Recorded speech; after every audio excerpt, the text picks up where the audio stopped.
Yes, people, back in the building. Man like Apps, football bands, and no other.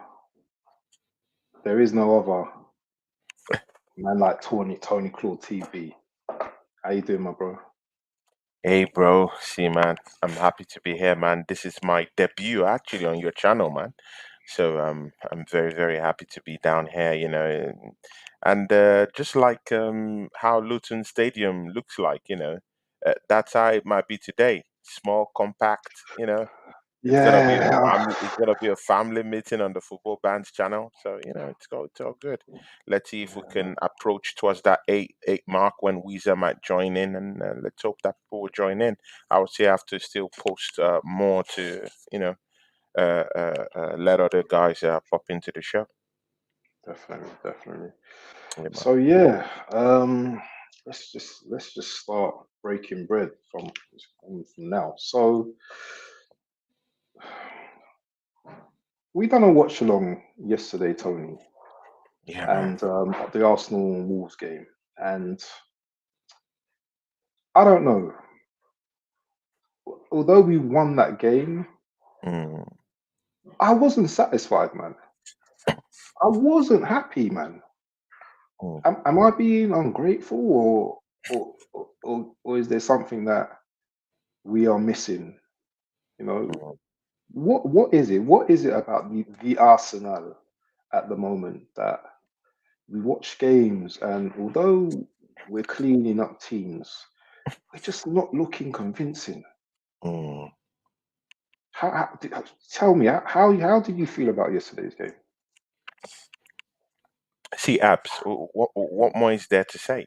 We started that game free flowing, free flowing football. Like we always do in the first 10, 15 minutes of most games in the Premiership we've played this season. Uh, you know, we normally used to have a very quick start, mostly in these games.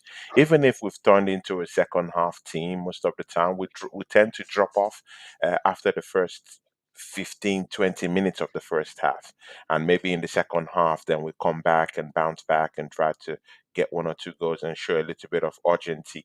Then maybe in from the 70 something minutes, 80 something minutes, then we now go down the drain again.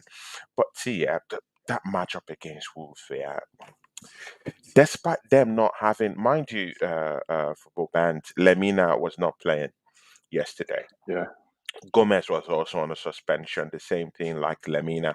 These are two of their most important players this season. Yeah, those guys have contributed to partly assists, partly goals this season. Mind you, Lemina gave Wolves a win down there at the Molineux when they played against Tottenham. He got the winning goal for them. So very important players for them. They were missing via suspension. Again, they were missing Pedro Neto, who is, you know, that's the yeah, assassin that they have in that team. Yeah. So three main players for Wolves were out of that game. So when Arsenal started that game, we had it at the back of our minds that okay, with what we got, yeah, we could at least, blitz this team, impose our superior nature over them, and try to, get something out of the game. But yeah, in, at least we saw Bukayo Saka with that lovely goal. Yeah, 1-2 pass. Yeah, oh, that was beautiful. amazing stuff. That's the Arsenal way. That's the Arsenal way to score a goal, and amazing bit of football that we played. On that front, and then Zichenko managed to tee up Martin Odegaard, and of course you did see what happened, man. The great goal at the end of the day. But again, immediately after that goal was scored, you could just see it. We just dropped off, and the drop off was really very visible. Yeah, Yeah, in the first half, extremely visible. In the middle of the park, they started seeing chances, and again, it wasn't really like maybe Declan Rice wasn't in the game because, of course, it's his duty to kind of like shoulder most of the defensive problems that emanate from the midfield. at least he is protecting our back four. So, but it's not like he wasn't there. He was all over the place trying to, coordinate lots of stuff. I wasn't really seeing Trossard dropping back to actually really help out the team. Yeah, and it was just really hard. And again, it wasn't really like Wolves were really making use of the chances that they were, getting at the end of the day. Most of those chances were being either thrown out or maybe went out for a corner. So they weren't really like kind of like this, sharp, sharp strikers or sharp attackers that could actually make use of the chances they got. So it was a bit drab. Then Arsenal in the second half, yeah, we came up 50-50, but again, allowing them to come back into that game again, Zichenko showing why he's not yet the complete defender that we need in this football club. You know, and again, right before he made that mistake, yeah, I wanted to give him actually close to a perfect game because he did try his best in the first half. He did try to move up offensively and try to create chances for Arsenal up front. But again, his defensive frailties are a very, very, very big problem for Arsenal Football Club. So that's going to be a very problematic area for us, mostly during the January a period where we'll be missing some of these players. Some will going to the continental championships, so it's really gonna be hard, man. We don't still have Julian Timber, who's gonna come there and try to help us. Even if he manages to come back by January, towards the end of January, it will be hard for him to actually, you know, get any kind of grip, by January. We still have to sparingly use him in a way that won't, aggravate, the injury that he's just coming back from. So it's going to be a very, very, hard one, unless maybe Mikel Arteta might go and bring back Kieran Tierney from Real Sociedad. But again, the game was just, it's just one of those games, yeah, that you would just say, you know what? It was 3 points. We scored two lovely goals. Yeah, we did concede a goal. We did control the game in the first half. In the second half, it was 50-50. At the end of the day, it was 3 points. At the end of the day, we're leading the park. As you can see, there are no easy games in the league this season. Manchester City, or no, we'll be talking about that later on. Of course, you can see what happened to them. They drew 3-3 today against the same team that we drew at the Emirates, and everyone was clamping down on us. You can see it. It's not that easy. These teams can literally come out and give you a big fight. You can even see the game at Anfield today, where Fulham nearly pulled off an offset at Anfield. While when Arsenal drew this team at the Emirates, people were like, losing their shit. So all the Premiership will humble you. So it's just one of those things. So it's just one of those games we just have to take the 3 points and say goodbye. See, the way I look at things at the moment is I ask the question, is this type of football going to be sustainable? When we come up against like the likes of Liverpool, the Aston Villas, which are not too far away in the future, can we maintain this type of dogged, resolve where 1-0 to the Arsenal, and we defend for our lives, until the end of the game. And I wanted to ask you, is this the Arsenal mentality now that, we score a goal or we score two goals and then we just sit back and just defend? Is this the Arsenal way now, Tony? Mm, See, man, again, all these instructions comes from one person, and that's Mikel Arteta, man. So I don't just know. But again, also need to understand that when you look at our bench, we don't have inspiration down there on the bench. Look at Manchester City; they have people to actually um, change the game when they do, call upon the bench. Look at today; they needed Jack Grealish to Grealish. come in Yeah. to come in and and help out the team, and he did actually. Mm. You know, Just I scored a think goal where he scored. he scored a goal. So look at our bench. How many shooters? How many gunners do we have down there that will come in and give the first 11 a big fight? Fabio Vieira can't. Is also injured. Also, Smith Rowe can't. Is also injured. Also, Thomas Partey can't. Is injured. Also, you look at El Neni. Of course, we just have to manage him. Cedric the Entertainer is down there, but he can't do anything. Cedric the Entertainer, that one always gets We're me, man. drained. We're drained. We're drained. So again, we can criticize Mikel Arteta, in terms of like, okay, there's a big drop off in games, but again, you look at the bench and you're not inspired by what you see. So it's a two-edged sword, and at the end of the day, you can also still blame the same manager. Haven't spent 200 and something million this summer. Why don't you have a big bench? So it's a double-edged sword. So you have to look at it from both sides. But again, we're scraping through these matches. It's not the Arsenal way. But again,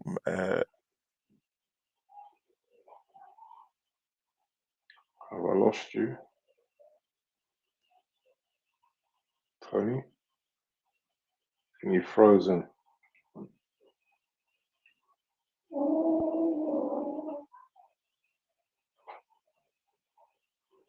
Yeah, he's definitely frozen, Tony. So yeah, so what Tony was saying is that he doesn't think it's the Arsenal way. Um, jump back in if you can. I'm gonna remove you for now. You can just jump back in. So yeah, what Tony was saying is that he's back, he's back, he's back. You back here? yeah, I'm back, man. Sorry, man. Yeah, I'm back. Okay, Yeah, yeah, nice. yeah, yeah, yeah, yeah. So where were we? Yeah. Where were we? So I think he was saying this is not the Arsenal way. And let me just say quickly first, yeah, this isn't going to be a stream Yeah, where I'm probably going to have loads of people because I'm still on my journey. Big up the Wolf in the building. pick up Big the up Wolf, Defense, my bro. Wolfie. Nice to see you, man. You're my first guy on my stream, and you know what, I'm probably going to start to do more streams on this channel, so it's not going to be as Yeah, popular as Tony's, getting loads of people coming through, but you know what, yeah, you have to start from somewhere, and I suppose Tony you started have to from start somewhere, from so somewhere. Yeah, you have to start exactly. from somewhere. But going back to the conversation about Arsenal, just getting through games at the moment, um, Mm. and even though we're getting through games, we're not looking really convincing, because remember that watch along we were doing. Let me big up my friend, yeah, Mr. Young, big up Young R, big boy Grime MC, Big teacher ups, as Young well. man, top Yeah, of the man, he's my league. boy. Exactly, He's man. my boy, man. I love that guy, man, brother. Yeah, so didn't you think the last 10, 15 minutes of that game was really squeaky bum time yesterday? See, we did the watch along together, man. It was really squeaky bum time, man. And even when the game was actually still 2-0, if you pay attention to the watch along, you would even see that even you yourself said it, that man, I don't want this to turn into a squeaky bum time kind of game. You sort of like predicted it, and that was exactly what happened. So squeaky bum time, and but again, it was the kind of squeaky bum time, but it came with a difference because Arsenal still had we still had our defensive core still under control. The Saliba was still under control. Gabriel was still under control. It's just that silly mistake from Zichenko that really opened us up. Yeah. And by the way, that was a very, very well placed goal back on her. You just have to give it Oh, up. just That yeah, that was yeah. good finish. Sometimes it's good for us to say Arsenal messed up, Arsenal did this, but oh my God, when you see a lovely goal, just around it, man. What did you think about that goal, man? Yeah, no, it was a good finish. He placed it. Top bins. Rare wasn't getting nothing on that. But again, did that really need to transpire? In terms of like the defending. We just looked a little Mm. bit slack near the end of the game. I wanted to ask you, who was your man of the match for Arsenal yesterday?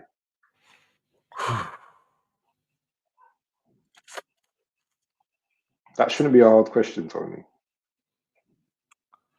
Mm. To, to to be very sincere with you, yesterday there wasn't really like a very, very big. I want to remove Tomiyasu out of the bracket, for a while, Mhm. but there wasn't really any imposing figure apart from the goals yesterday. There What wasn't about Rice? any really, yeah. Rice was immense yesterday. Rice was everywhere yesterday, It was tackling. it wasn't.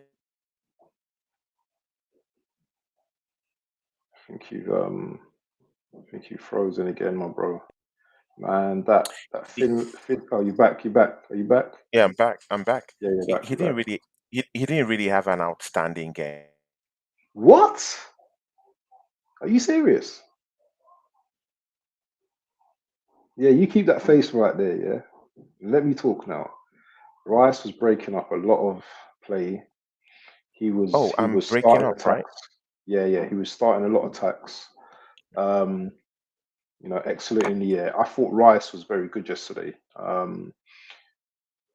Obviously, he's been better in other games, but I just feel that without Rice at the moment, we just seem like a normal team.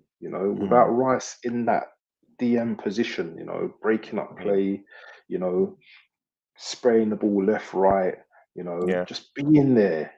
Mm, I just feel mm. that without him at the moment, we just seem like a normal team. And I have to give him his props, man. Since he's come in, every game he's played, probably bar one game, he's looked excellent.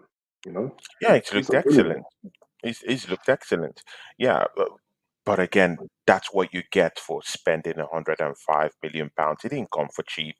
That's what you get when you go out and spend money, on a Premiership proven player. And that's why I was telling everyone, I prefer a Premiership proven player who knows the onions, who knows his way around the Premiership.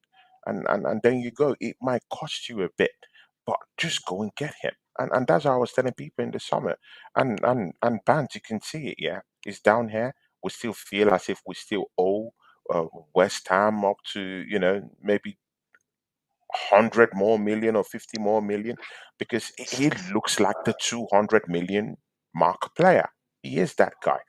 The only thing he needs to work in his game is, um, sometimes he's been trying to really get shots Yeah, across. yeah, yeah, yeah, Yeah, yeah, yeah, he yeah, needs yeah. to work. He needs to work on his shooting a little bit. His He's build very is good at out. shooting. He's very good at He's shooting, but they he's good. blocked quite a lot of his shots yesterday. Exactly. And he has been trying quite a few on some other, games, but it hasn't really been coming true. If he can be able to just master the art of shooting quite well and placing his balls quite well, bro, he will be like the next Jude Bellingham. I don't mean that in terms of In any terms of his disrespect. attacking and scoring. Yeah, Yeah, yeah, yeah, yeah, I'm talking of attacking, scoring, and all-round midfielder who would give you everything, and yeah, that's what Jude Bellingham represents right now.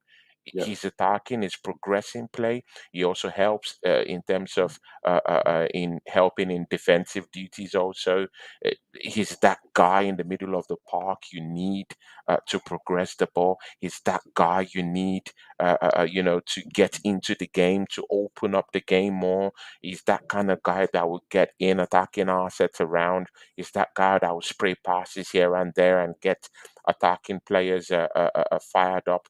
And it's that guy that you need if you're looking for a goal. He's built Real Madrid this season, 12 goals in 15 games this season. That's massive. I'm not saying that Declan Rice can't get to such numbers, but again, he has to master that art. Once he get that as part of his game, I'm talking of goal scoring. we will see the perfect midfielder, man. Definitely, definitely. Definitely. You know, But you know, who was your man of the match? For me, it's a dicey one. for me, it was Rice. He was the most recognizable player Mm, yesterday. In mm, as I said, in terms of like breaking up play and putting in many tackles to stop counter attacks from Wolves. I just felt in a game that was pretty weren't that great. I thought yeah. he stood out. Out of the team, and he's this is going to lead me on to my next question because Mm, as it's difficult to pick out, a man of the match, as you find it difficult, and I'm gonna speak on him. What do you think of Odegaard? What do you think of his performance yesterday? And you be know real, what? Tony. Yeah, yeah, yeah. See, you know, me and you have talked about this on my channel. Yeah, me and you are not we're not strangers when it comes to this big talk of Martin Odegaard. Yeah. How do I put this now? He needed to show up in this game. He needed to come up with something amazing in this game. He had to come up with that magic. Like I've told you before, I want back that Odegaard that scored 15 goals last season, chipped away 7 assists for us last season in the league. That's the kind of Martin Odegaard I want to see back. Back from injury. Good and okay. See, despite his poor form. He's been on fire, mind you.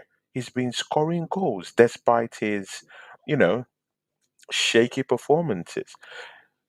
I think he scored in that Carabao Cup game that you start against West Ham, if you remember, before Hmm. he got a Yep, concussion. yep, yep. He scored in that game. He scored in. Uh, did he score in our Champions League game Lons, against Lons, yeah, he Learn? scored in He Lons. Yeah, he scored, scored right? it. With a Good. lovely goal. It's a lovely A goal. lovely goal. Yeah. And the same kind of goal also he scored against Wolves Mm. just this weekend. So I it's becoming to become a pattern, with the way he's getting those balls just at the tail entrance of the 18-yard box Yeah. of the opposition team, and he just lays out there and scores the goal. But again, we do know that scoring goals, some certain kind of goals, is in his wheelhouse. But the thing that we're not really seeing is the Martin Odegaard that will spray passes, the Martin Odegaard that has a keen eye, a keen navigation system to actually just capture that true pass. But again, he did come up with some quite a few good passes, but Eddie Nketiah and and some other strikers were looking horrible yesterday. So we couldn't finish our dinner. But again, that's another talk altogether about our strikers. He Well. did. We're He going did. to get into that. We're going to get into that in a moment. We're gonna get into that. That's a whole different ball game. But again, he did flip one or two passes. But again, we are already accustomed to a Martin Odegaard that flips up to like about 10 passes. Uh, 6, 7 passes around and into danger spots. That's prime Odegaard that we've come to know in this squad. So when he's struggling to just get 3, 4 chances in a game, he's struggling. He's not on his A game. So that's the bigger problem that we're facing this season. But again, they said he had a concussion. They said he was struggling. All that has been put behind him. He's now scoring goals. Let's see if he can, kick up. And the only way he can actually push on, and show us that he's back is in getting games. And now the games are coming, back for him. He's now playing games, and that's why we really need him to to keep churning out those chances. But yesterday he wasn't really totally in that game anyway. mm, Yeah, he mm, did spray some passes. Yeah, he did help us in a way. He did try to track back also when we did need him, at times to make those runs to track back and help the team. But you can see you know, he's not really the Martin Odegaard of last season. And of course, this is due to some reasons. Kai Havertz came to the team, disrupted a whole lot of things in that midfield. He's not playing with Partey this season, mind you. He has always trusted Thomas Partey. Thomas Partey is his trusted partner in the middle of the park. He just goes forward, thinks about trying to spray those passes here and there and try to wriggle through some certain kind of intricate defenses, mostly opponents that decide to just sit back and soak up pressure, which was what Wolves tried to do yesterday. It's very difficult, mostly when he's not playing with Thomas Partey, in the middle of the park that he's already used to. But right now, we've totally forgotten that Rice, despite Rice being a very, very potent guy in the middle of the park, is a different kind of midfielder to Thomas Partey. So, mm. we still need to check, the differences, compare and contrast these things. Martin Odegaard still needs to get used to how Declan Rice plays. And mind you, if you see Declan Rice's role in that team, he's always moving around. He's not really static in that middle of the park. He's always moving around. He's either helping defensively, is it that making progressive runs down the pitch to actually try to progress our, attacking play? Is everywhere around. But Thomas Partey usually used to be that guy that would just sit back, mop up shop. The next person further up from him is Martin Odegaard. He gets the ball across to him. Martin Odegaard just have to think about who to get the ball across to. But with Declan Rice, it's a whole different level of thinking, of Yeah. appreciation, of a whole different new level of thinking of how you can play with him. So I think this is Declan Rice's first season with Martin Odegaard. It might improve. So let's see what happens, man. See, when I think about Martin Odegaard, and this is, I'm going to segue into this section next. When I think about Mm, Martin Odegaard, I think of a player that's ahead of his time.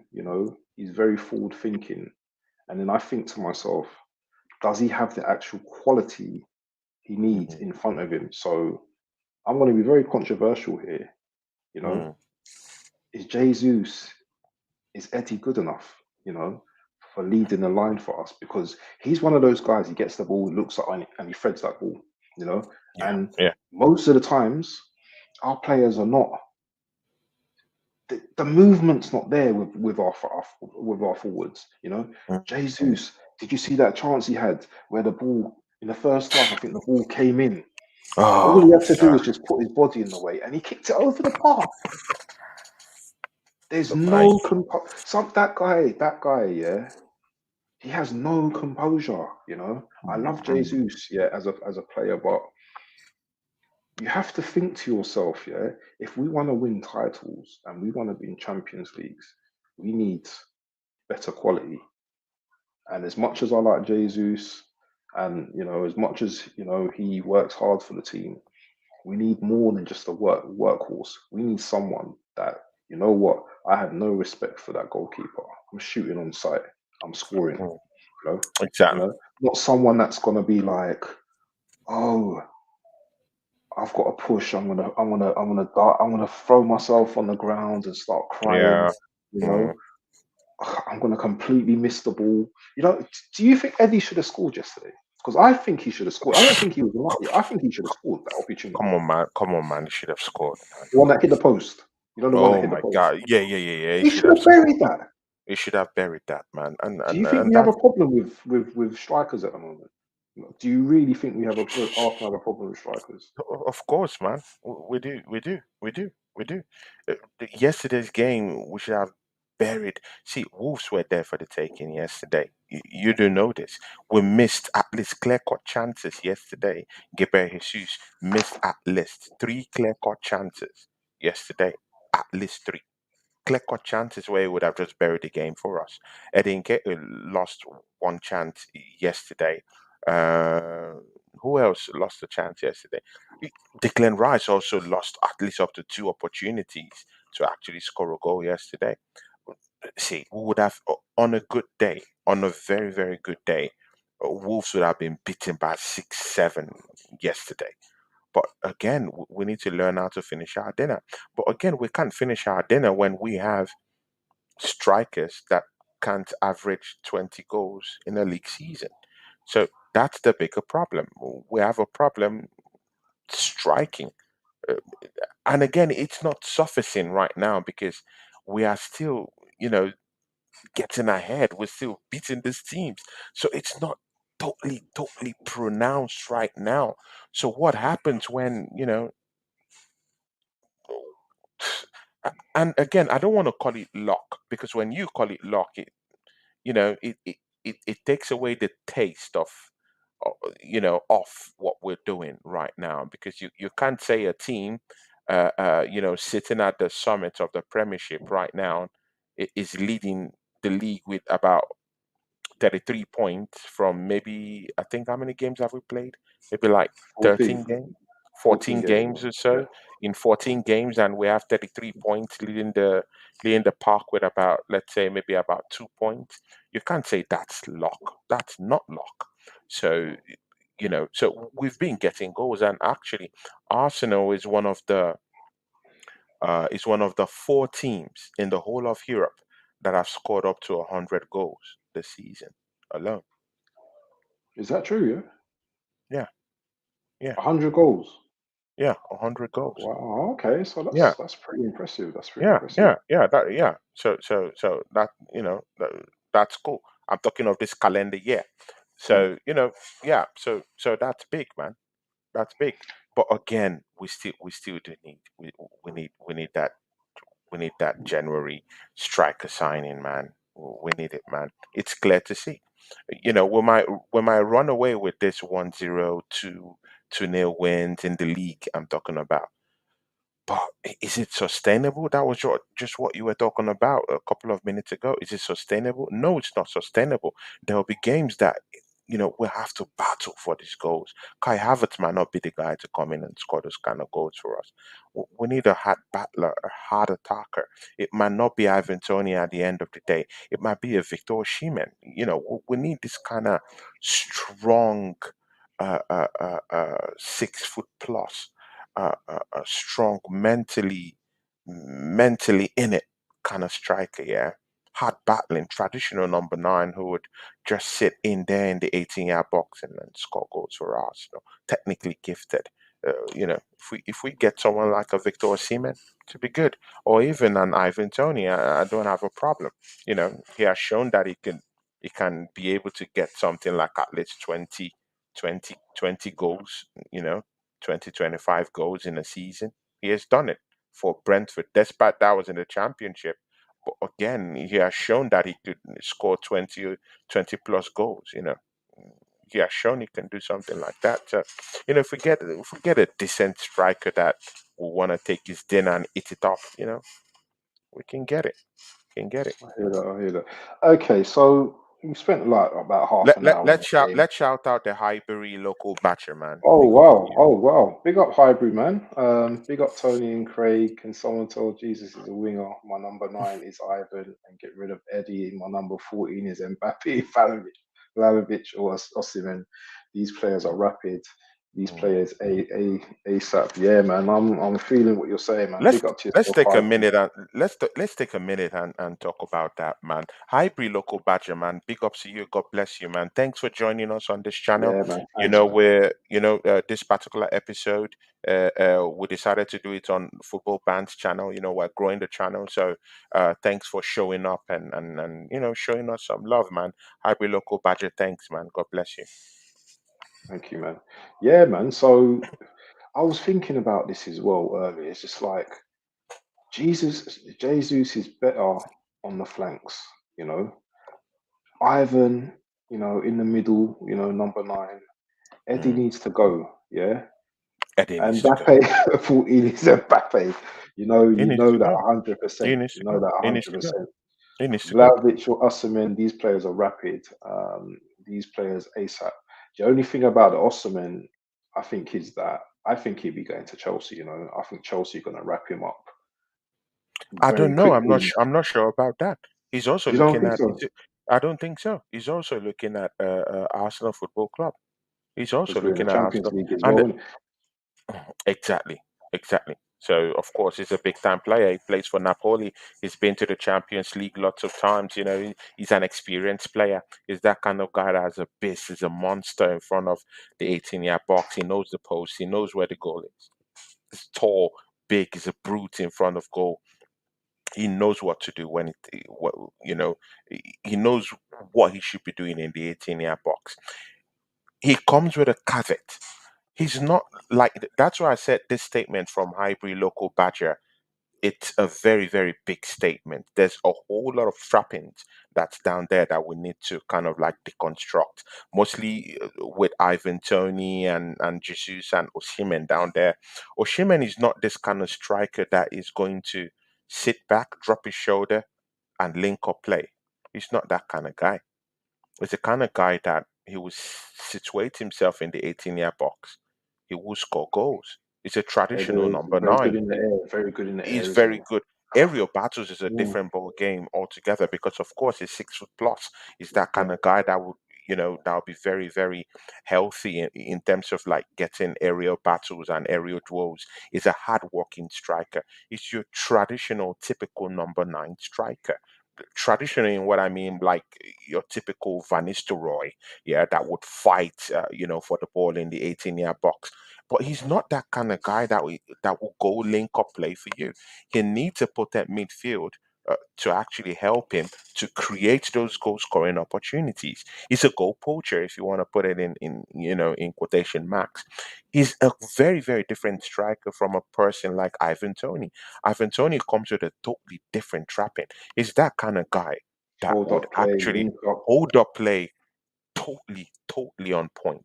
Aerial battles. Mm. It's still, because he's not your, extremely tall, 6 foot plus kind of No, but striker. he wins a lot of duels. He Tony wins wins a duel, lot of duels. he wins duels, but it might not be totally aerial battles in Yeah. terms of like, that has to do with his height or whatever. Kai Mm, Havertz might be that kind of guy that wins serious aerial battles with the head and everything because he's good with the head and everything. mm, But Ivan Tony is more better as a link-up play merchant.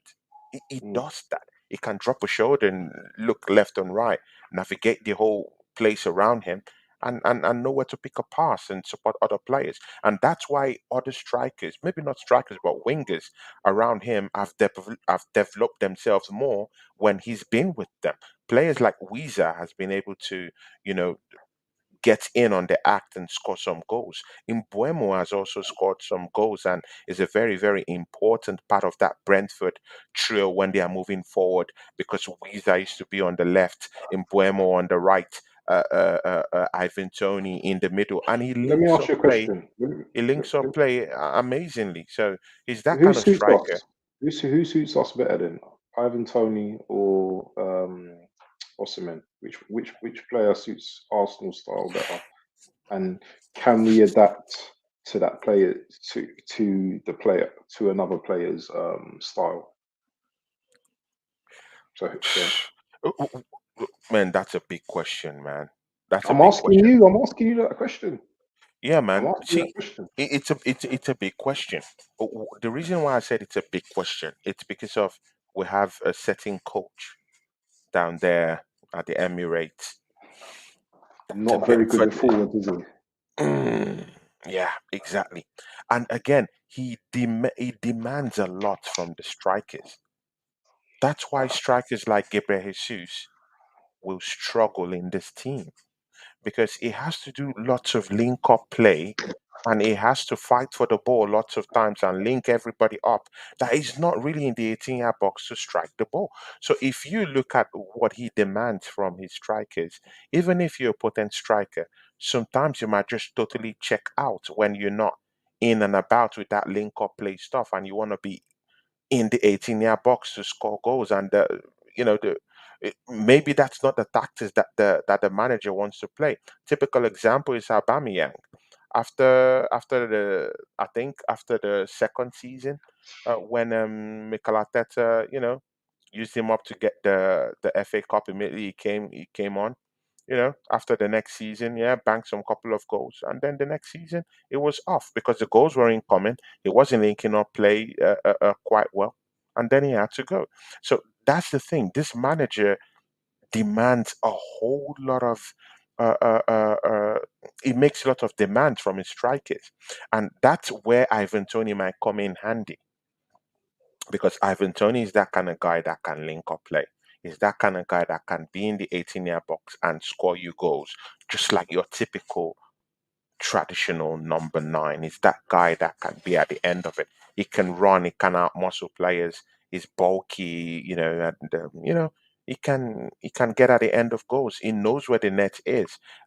But again, I'm also thinking that Mikel Arteta might just overwhelm him with lots of linking up play kind of Tactics, duties and tactics. stuff like that and tactics, and that might chip away lots of goal scoring opportunities that he should be getting in the first place. But Victor Osimhen is not this link up kind of guy. He's this kind of guy that just wants to score goals. He can fight, So, aerial battles good, but he wants to score goals. He doesn't have time to link up play. He wants to be at the 18-yard box and score goals. so Tony, what do you think of this next comment from Highbury's local badger? He says, Osimhen suits our style. He is rapid and good in the air, but Ivan is better for us if he wants to play for Arsenal, not Chelsea or United. What do you think of that comment? Again, it's a very dicey one. It depends. You have a very stubborn manager. You're not with a manager. You know, you're not with a manager that is easy to read. Yeah, Victor Osimhen, yeah, he does have that rapid style. He's good in the air, but again, will the formation suit him? Would that formation suit him? Mm, You know, I don't really think that that formation is really a formation that will really suit Victor Osimhen. Is that kind of guy that, nah, nah, I don't really see.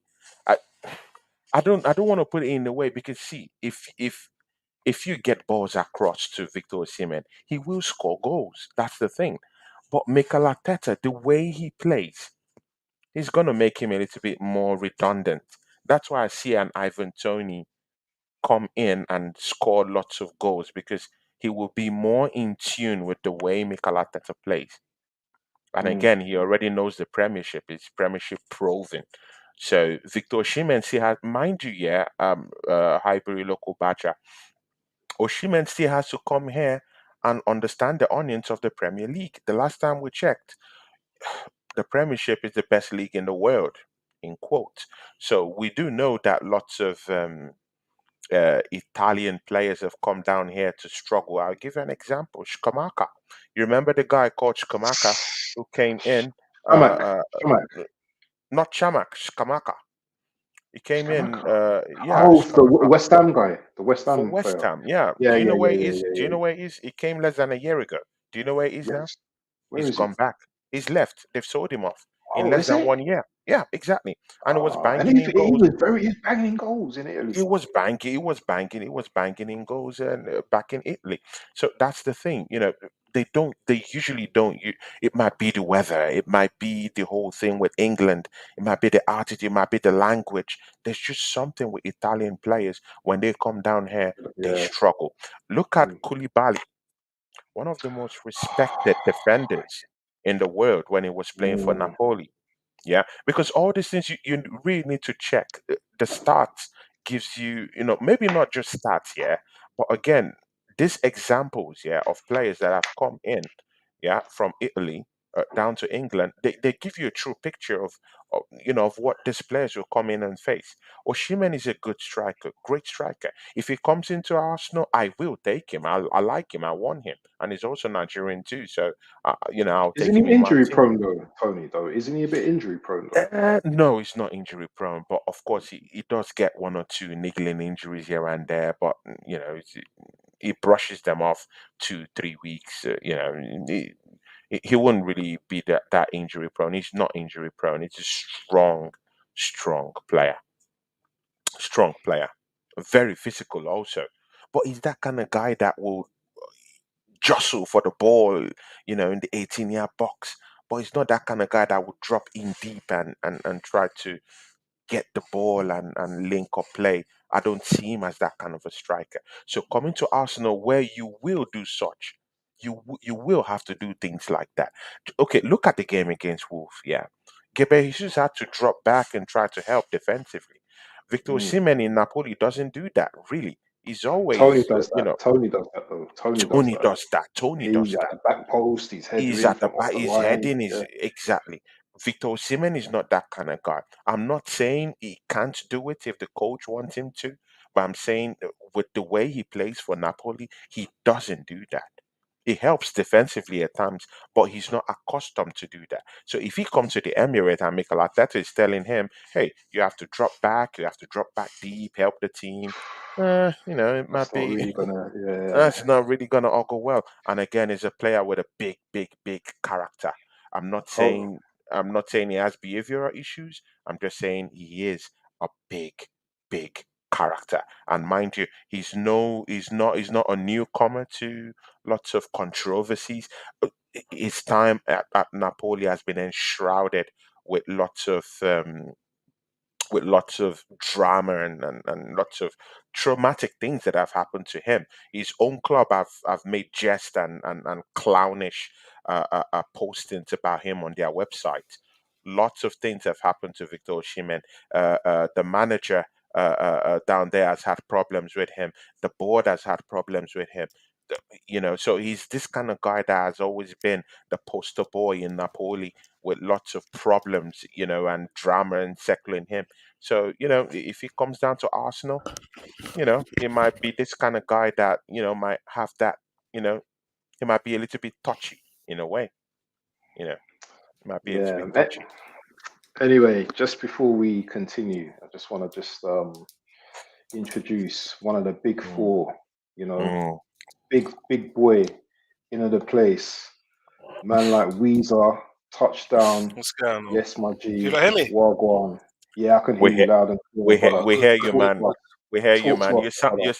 You're sounding like And Darren Chris, Bent on Talk Sport. Come on, man. good. how you doing, my bro, man? How's your week been? It's I'm been good. I'm cold in good. the ass. Wicked, man. Yeah, So man. Cold, man. Time to have the heating on, bruv. that's what I mean, bro. That's what I mean. But we were just talking about like forwards that would come into Arsenal, and I Yeah. think we predominantly spoke about either Tony or Ottoman. So I just wanted to ask you, yeah, and we would ask your views on the Wolves game shortly. But if Arsenal were to, you know, buy one of two players um, out of Tony and Osimhen, which one would you prefer? And um, talk about their styles, the difference in their styles. You know, why you would want that particular forward at our team. Wizard, did you get the question? Well, for Can you hear me, me? Yeah, yeah, I can hear you. Can you hear me? yeah, Yeah. I can hear you. Can hear you. Can hear you. Yeah. So for me, it's Tony. Um, he plays in the Premier League. He knows the Premier League. He scored goals against big Premier League teams. He knows all the grounds.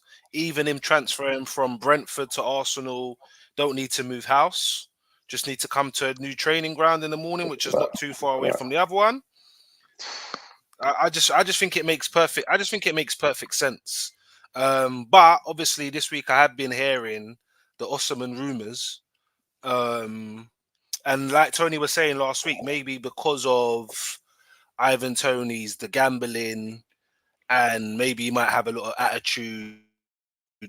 Arteta might not really be looking to bring someone with those traits to the club at the moment. So that's where I do agree with Tony. But for me, it's what he does on the pitch. Do you know what I mean? It's what he does on the pitch. If he wants to come to Arsenal, he has to understand that he needs to come with a different mentality.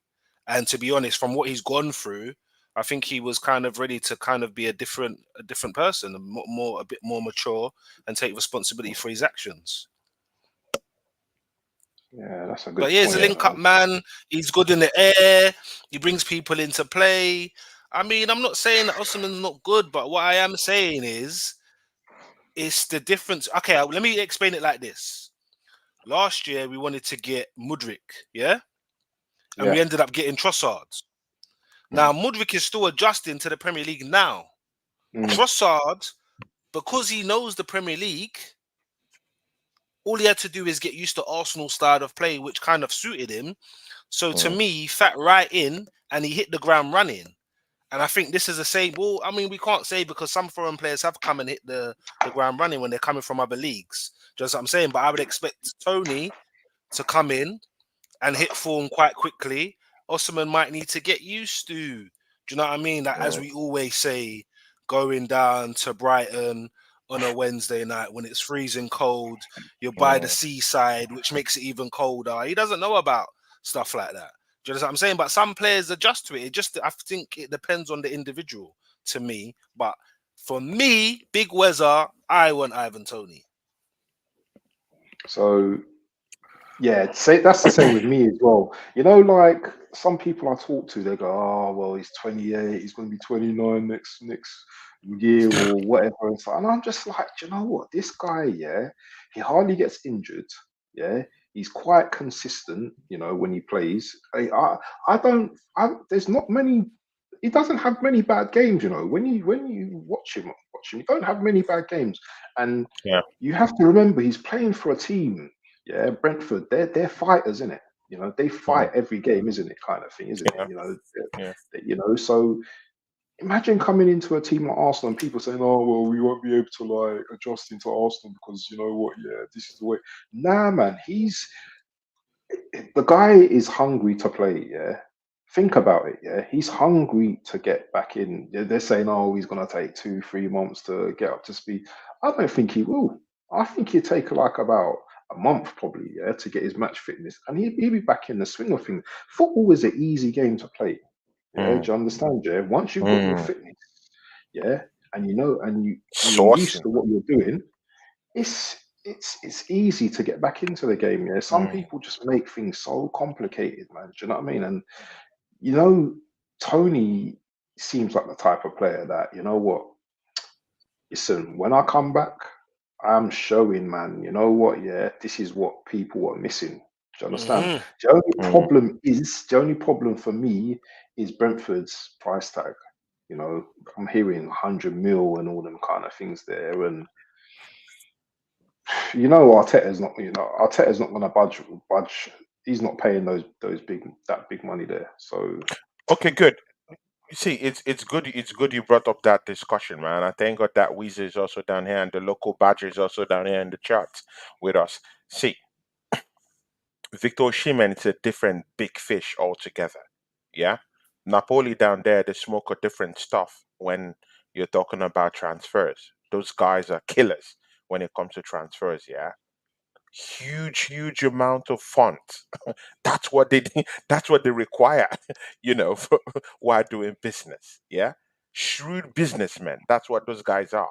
Yeah, there is no how Arsenal would bring in Victor Osimhen from Napoli without him. And mind you, he signed a recent contract.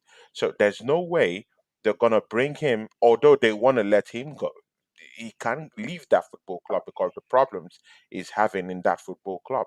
His own football club were mocking him, about his penalty miss against Bologna in Italy in a game. mm, So, it brought a lot of rancor. He had problems with the fan base.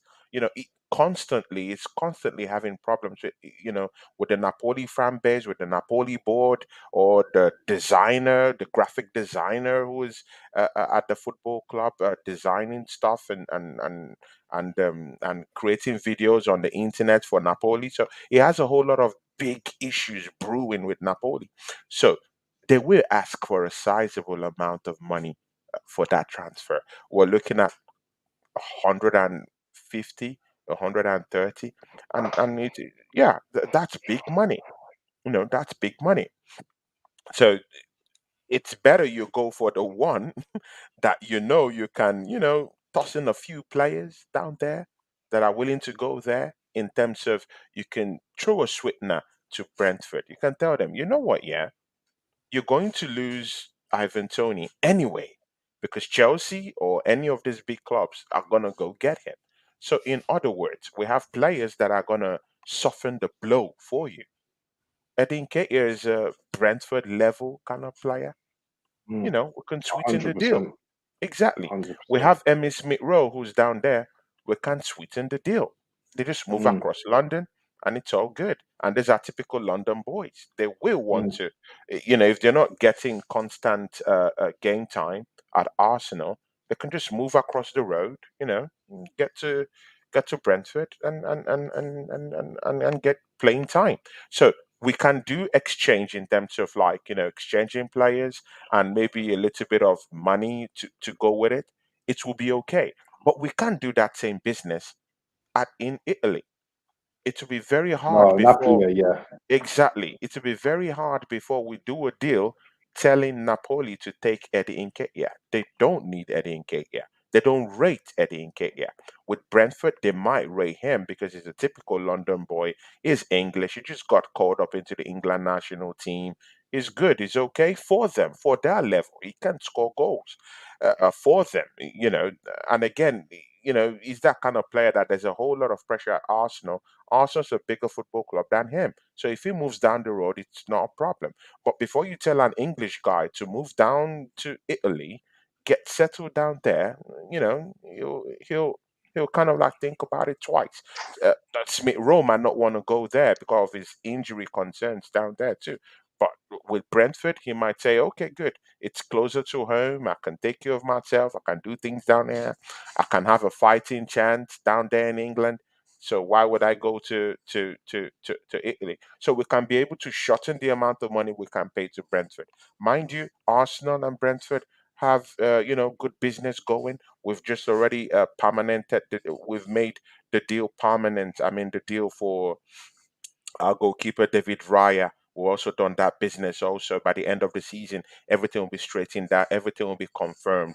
But he has already signed a permanent deal with Arsenal. So we and Brentford have already, done quite good business already. So, we can you can't tell me that when those guys came in to negotiate with Arsenal, that Arsenal haven't sat down with them and said, hey, you know what, yeah, why don't you come and take some of our French players and, we'll put the icing on the cake for you guys plus cash and get us Ivan Tony. And I'm also with Weeza, man. He has always been on point. He hasn't wavered. About Ivan Tony and me too. I'm at that point right now. Even if I do like Victor Osimhen, yeah, but again I still bang on that point. Premiership proven. It's the same thing with Declan Rice. This is what we have with this is what we have with Declan Rice. Same thing. Mm. It will cost you. It will cost you. But at the end of the day, what you need is performances. And that's what Arsenal need. We don't need all these players that will come and dance around and, at the end of the day, they won't get anything going on for them, and they will have to return to Italy or the next year they'll be thinking of going to Saudi Arabia to make money. Uh, Ivan Tony, he will come in, he will score goals. He already recognizes teams. He's already a fighter. He can score against Man City. He can score against Liverpool. These big teams, he eat them up for lunch, breakfast, anything. So he will, yeah, exactly, man. He will score goals in important games as well as the smaller games. He's that kind of guy. He's a traditional number nine. He can link up play. He can drop that shoulder. He can bring people up, progress the ball. He can, look around and help out the other attackers around him. And see, yeah, guys, yeah, just imagine a trio of Bukayo Saka, Ivan Tony, who can also run up, who can link up, play good and aerially, and can score goals. Is a goal beast. And you also have Martinelli running up from the left. Wouldn't it be that scary? How many of them would how many of them would you actually want to tackle? And that's what Man City is having right now. You have Doku is encroaching from the left. He's running with speed, and before you can even have a grasp of what is happening. Erling Haaland is left free in the middle of the post. So you also need these intricate players that could actually cause problems, and that are fast and technical and can get goals and can cause chaos in the 18-yard box of the opponent, of the opponent circle. So Yeah, that's cool. But can I just read out this next comment? And we're not going to spend too much time on the Ivan Toney. I think I get it from both of you that that's a type of player with attributes that we want. But Highbury local badger, he says here, Ivan Toney's decided he is our perfect number 9. What about the same Vlahovic? Bruv, this dude is rapid and a goal machine. I can see him being our number 14. Eddie goes and Jesus becomes a winger. Can you imagine? Let me just start on that. Admittedly, I've not seen too much of Vlahovic, so I'm not going to really comment on him. I don't know if the other guys know a lot more about him, but I don't really know much about him. I know that he started well at Fiorentina, and he scored a few goals went there. to But Juventus. he went to Juventus, and his goals have, I wouldn't say dried up, but he hasn't really hit the ground running there. I know he's still young as well. What is he, 22 or something like that? So he's still a young striker, but this takes it back to the point where Tony was talking about players from Italy not coming over and not adapting to the league. He's Serbian, I believe, isn't he? Is he Serbian? He's Serbian forward, isn't he? He's Serbian, but of course, if you've played in Italy, Mm. that's where you understand more about the kind of football you Yeah, play. So of course, yeah, we'll look at you like an Italian, and he spent time with Fiorentina. He scored a total of about 66 goals. I mean, but the goals both in impressive. Fiorentina and Juventus. But again, he has only scored 5 goals this season for This season. Juventus, and Juventus Last is season, he actually scored 10 goals. he scored 10 goals. Now that's poor. That's poor. Yeah, that's Mm, poor. And again, man, Juventus is having That's a season of terrible. their life. That's terrible. Juventus is having the season of their life. The second in the Italian Serie A this season. The team is looking good. They're scoring lots of goals. But Dusan Vlahovic, who's supposed to be at the end of everything, just has probably maybe 5 goals this season. And that's poor for a player like Vlahovic. I do like him. But again, the big news, Highbury local batcher, is that Vlahovic has rejected Arsenal for the second time. He came out last week and he yeah, rededicated himself to the fight for Juventus this season. And he has said he's not leaving Juventus. He stay wants where to he is, stay mate. in Juventus But and he loves Bance, that's Juventus. fine. Yeah, he can That's stay fine where he is, because mate. Stay where you are. he scored 21 goals. That's the most goals he scored, and that was in the 2020-21 season. And that was Yeah, for 21 goals, Fiorentina. and that was at Florentina. Fiorentina. yeah, His yeah. best goal Where he was tally the main at man, Juventus, yeah. where he was the main man. Yeah, his Mm, best goal tally at Juventus is 10 goals in 27 games. yeah, that's a little bit Nah, Jesus can do frustrated. that. Jesus can do that. We've got Yeah, someone that can do yeah, that already.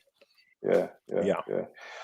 Anyway, so is there anything you wanted to talk about, Weeza, about the game? Because we didn't ask you about the game, but I just want to like spend the next few minutes of you just talking about what you think about the Wolves game. Then we're gonna move on to the other games in the Premier League this weekend. So yeah, do you want to let us know what you thought about the Wolves game, Arsenal Wolves game? I mean, for me, after the Champions League game at home in the week, I didn't expect too many goals, to be honest. But I expected us to control the game. What was worrying for me in that game was the Eddie Nketiah miss. Oh, And I think does Zinchenko, does he just like, we was talking about Ramsdale's concentration last week, yeah? Mm. Do we think that Zinny lacks concentration at times? 100%, Because 100%. I understand that we don't just want to oof the ball out. I understand that we want to play it out from the back, but to me, there's sometimes when you still need to oof the ball. Just get it out of the danger area, because at the end of the day, we understand this season, you've seen it with Gabriel the most anyway. We're trying to keep clean sheets. We're playing Wolves, we're at home. Yeah, we scored 2 goals in, was it what, 13 minutes? Yeah. We're up. Yeah, to me, We're if up. you score another one, that's game done. But the way we controlled the ball by allowing the centre backs to dominate possession and allowing Raya to take his time when he has the ball, I mean, that should have been 2-0. It should have been 2-0. But what happens is they score, and then for the next whatever time, we're on the edge. Because Yeah. again, in my head, if we're playing Man City, Newcastle, maybe that finishes 2-2. See, Fan Nation TV, Weeza, remember, I don't think it's a concentration problem. I'll just come in there. I don't think it's a concentration problem. I do think his own is he can't defend. Mind you, this player has come out, yeah, in front of a Manchester United legend, and he said it. I can't defend. I need to improve my defending. I can't defend. Like, see, when these players come out, do you think this is a joke when these players come out and rat on themselves? Yeah, see, Arsenal players don't have discipline at all. They talk to the press, they talk to the media, and the fact there is that they're telling the truth to the media. Before, when Arsenal players talk to the media, it's kind of a guise. They tell them something else while something else is happening. But this ones, they rat out who they really are to the media. Uh, Mind you, Ramsdale came out and said, "I lack concentration." Truthfully, he lacks concentration. We saw that in the last game he played when he We nearly definitely saw that. We we definitely saw that. definitely so it's a complete lack of concentration. He snitched on himself, he ratted on himself, and we can see it that clearly that's the problem. With Zichenko, it's more of a different ball game. You need to understand the history. He's not normally a left back. That's not his role in a team. His role in a team is mostly in the central midfield of that team. He plays that's where he plays naturally in the Ukrainian national team. He doesn't play left back. Mikel Arteta is the one that converted him into a left back in this team. So, and of course, he gave him assurances that you can be able to overlap into certain circles. That is, of course, the overlapping he does, moving from that left back position and invertedly moves into the midfield options. But his problem really is not concentration issues. He can't defend. That's the thing. He can't defend. And you can't blame a midfielder who's not 6 foot plus that he can't defend. You can't blame him. He's not a defender. So why would you blame him when naturally what he plays for the Ukrainian national team is as a midfielder? He's not a defender. He has made this clear. He said it in front of a Manchester United legend. That's how bad it is. So take his word for for what it is. He told you. Ramsdale has told you I can't concentrate in games. We all took that. We've seen it. Take his word for what it is. I can't defend. Take it. Okay, Highbury local badger. He says he can stay at Juve with Jesus. His injury is too much, bruv. So he's talking about Vlahovic. So yeah, moving on from Arsenal, we've spent like over an hour on Arsenal now. I wanna talk about the first game, and that was the Newcastle versus Man United game last night under the lights. Um, what did you guys think? So I'll go to you first, Wizard, about that game, and was it predictable that Newcastle were gonna go with it? I'm sorry, that Newcastle kind of buoyed them up a little bit, innit, last night. They bullied them. They bullied United last night. So But tell I me what your expect that. take I is. expect that.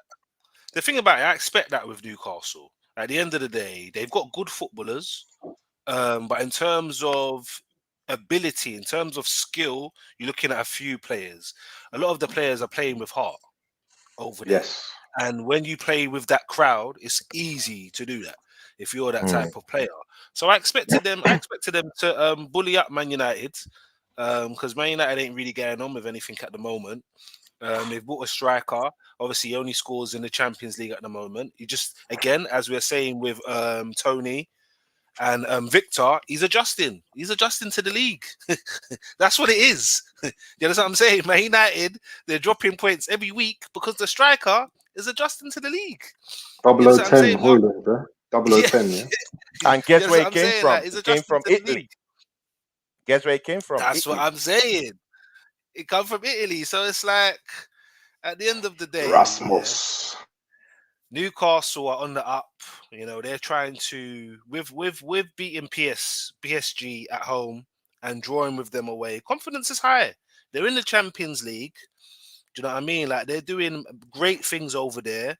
I mean, They I'm got worried to injuries see as them well, you there. know. They got a They bag got of injuries. injuries as They well. got injuries as well. I know Callum Wilson's out. Is Longstaff out? What's my man that Hope come got from our injured team? yesterday as well. Yeah, Hope From got what injured team? yesterday. Willock's injured. Yeah, yeah.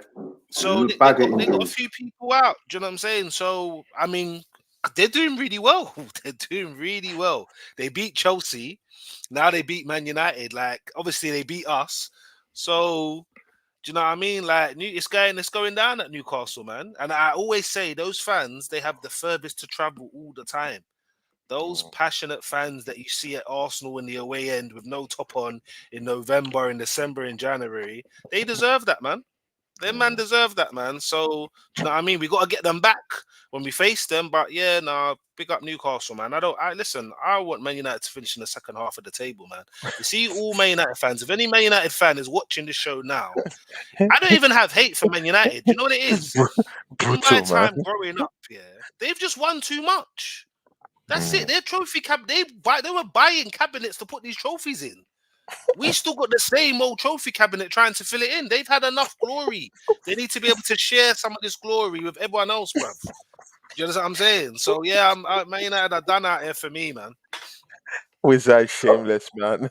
You have to Tony, agree with us, man. He's what, shameless like what, me. what would you say, Tony, about the Newcastle game yesterday? See, yeah, just look at Newcastle, yeah, as a team. You will see that that's a team that really understand their trajectory. They know where they're going to. Yeah, you bring in a coach. You take the time. You bring in a coach. Yeah, like Eddie Howe, who understands what it means to fail, what it means to win a couple of games, what it means to scrap. Yeah, takes Newcastle. Yeah, at this time, 2 years ago, Newcastle were battling relegation. This time, yeah, they were in relegation waters. He brought those guys out of relegation waters, got good cash injection into the system, brought in players, improved players, improvement. That's one thing I want you to also really understand. That guy has improved Gordon. Gordon is one of the most improved players. He scored 5 goals in nearly 10 games this season. That's a big, big, big, massive upgrade. You saw last season what he did to this Peruvian striker. What's his name? Who for Newcastle? For Newcastle. The guy that plays on the right, on the wings. On the right, Almiron. Almiron, Miggy Yeah. Almiron. You saw what he did with him last season, yeah? Miggy Almiron had the best season ever Of his life. of his life last season. Now that's improving a player. Improve that guy. Improve the player. Look at Isaac. Isaac used to have an extremely checkered record, injury record at Real Sociedad. It hampered whatever he scored. I think he didn't even score more than 10 goals in the Spanish La Liga. In all the whole seasons he played there, maybe 10, 12 goals. But right now, look at what Isaac has turned into. A goal beast. A goal beast. That's what he's turned into. And even if he's had his injury, problems down here, it has been highly mitigated. At Real Sociedad, it's something different. Yeah, big, big, big. In fact, lots of spells down the injury lane. It has improved. It has improved him as a player also. Now look at Manchester United. Yeah, this manager Eric Ten Hag brought into the football club. They've digressed. they haven't improved as a football club. That's the truth. They haven't improved as a football club. Now look at the calamities. Look at Sancho.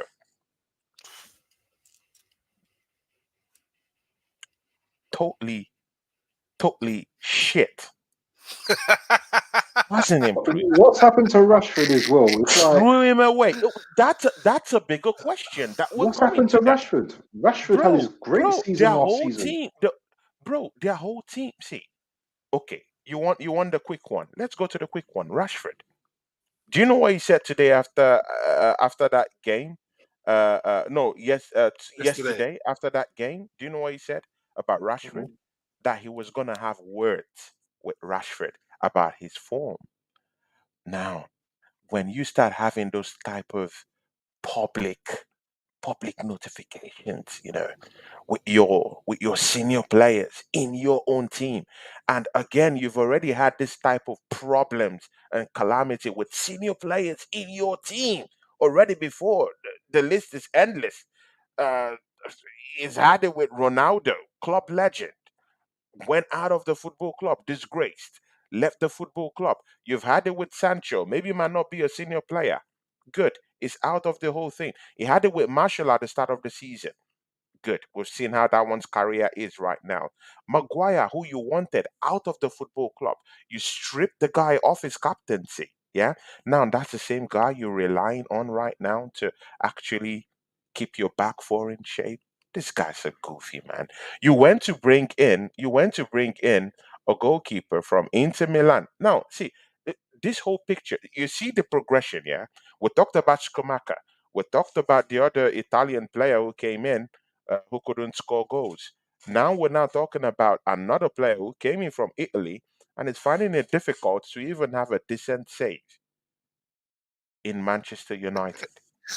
Onana, just Oh, shoot a nah, nah. just Onana. See, just shoot a decent shot into the into the 18-yard box. Yeah, uh, see, 100% you're gonna get a good goal. You're gonna get a good goal because they have a shot stopper who came from Italy who doesn't look good. That's it. Look at their back four. Injuries everywhere. The manager hasn't developed players. Look at Rashford. Yeah, from scoring all those goals last season to looking like a dumb striker this season. That guy has only 2 goals this season.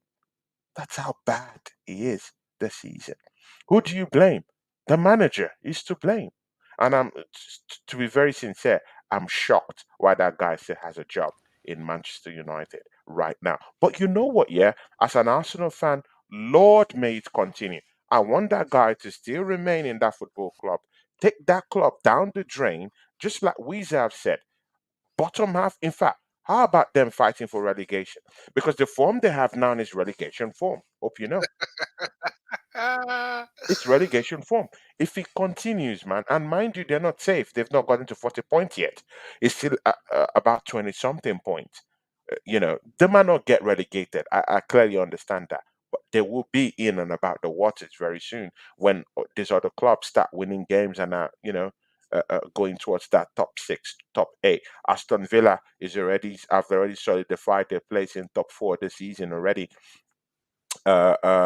Chelsea uh, who just got 19 points. From next week, if they get some decent wins in, it'll be 20 something. And mind you, with the way Manchester United is looking right now, with their defense looking like that, man, bro, they will go down the drain this season, man. No top four, no top six, no Europa League. So yeah, Shameful, man. United are in Lord may seventh it at the moment. continue. Lord Yeah, may it United are in continue. seventh at the moment, and the next game is against Chelsea. For me, the only good thing that's coming out of United at the moment is it Kobe Mino, whatever that defensive The midfielder. midfielder. Yeah, Yeah. that young midfielder. I think he's doing great at the moment. And to be fair as well, yeah, Onana wasn't bad against Newcastle. Newcastle. Yeah, I don't think Onana was bad against Newcastle. Obviously in the Champions League, yeah, that was like joke settings. But yeah, I just think like United, they kind of like lost their identity, haven't they? They got Mm, players that they've had for like over 10 years or whatever, and just they need to get these type of players out, because mm, going forward, I don't think, you know, these players are going to be great. And these players are not playing for the manager, you know, and players like Rashford and stuff. Yeah, I think it's his time to go now. It's his time to be Oh, sold on. He definitely has to move on. bants. But let me just read this comment out from Highbury legend, Highbury local badger. Newcastle were fantastic. Man United, how the Giants have fallen. What happens to our rivals? Rest in peace. Rashford is terrible. When fans see this goalkeeper, they scream, "Oh no, no, happy days." So yeah, but yeah, I don't want to spend too much time on that dead wasted team. You know, a game I watched today, and we segue into that next, is the Chelsea Brighton game. I don't know if Mm. any of you guys caught that game, but I actually watched the whole game. And Wolf, I don't know if he's listening. I'm gonna have to go in on his team a little bit now. So for me, Chelsea started that game well, and Enzo today, I would say he was man of the match. Enzo was brilliant today, and for someone that cost that much, yeah, I expect to see much more games. The way he dominated, you know, the midfield in this game today, the way, you know, he played, you know, and he was in the forefront of everything. Um, Chelsea played all right, but you can see with Chelsea is that they haven't got a 90 minutes. They can't play a whole 90 minutes. At some point, you know, they're going to be in trouble, you know. And today, it could have happened. If Brighton were a little bit more clinical, then that game could have been a draw. But to be fair to Chelsea as well, they defended very well. You know, I think they had Disassi and who's the other tall black brother they got at the back, man? Got some big hair on his head. I don't know what his name was, but yeah, they defended well. But to me, they don't seem like a team that's fully gelled. And what didn't help as well is Gallagher. Gallagher got sent off for a second yellow. They lack discipline as well. They lack a lot of discipline as well. You know, Mhm. a lot of they do pick up a lot of yellow cards. Sterling's cooking for them. You know, he's playing very well at the moment. I've got big respect for Sterling.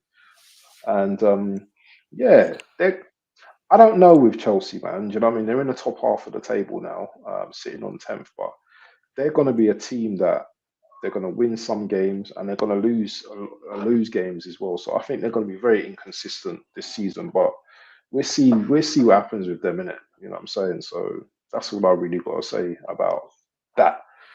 You guys want to speak on Chelsea and Brighton, or you want to speak about the teams?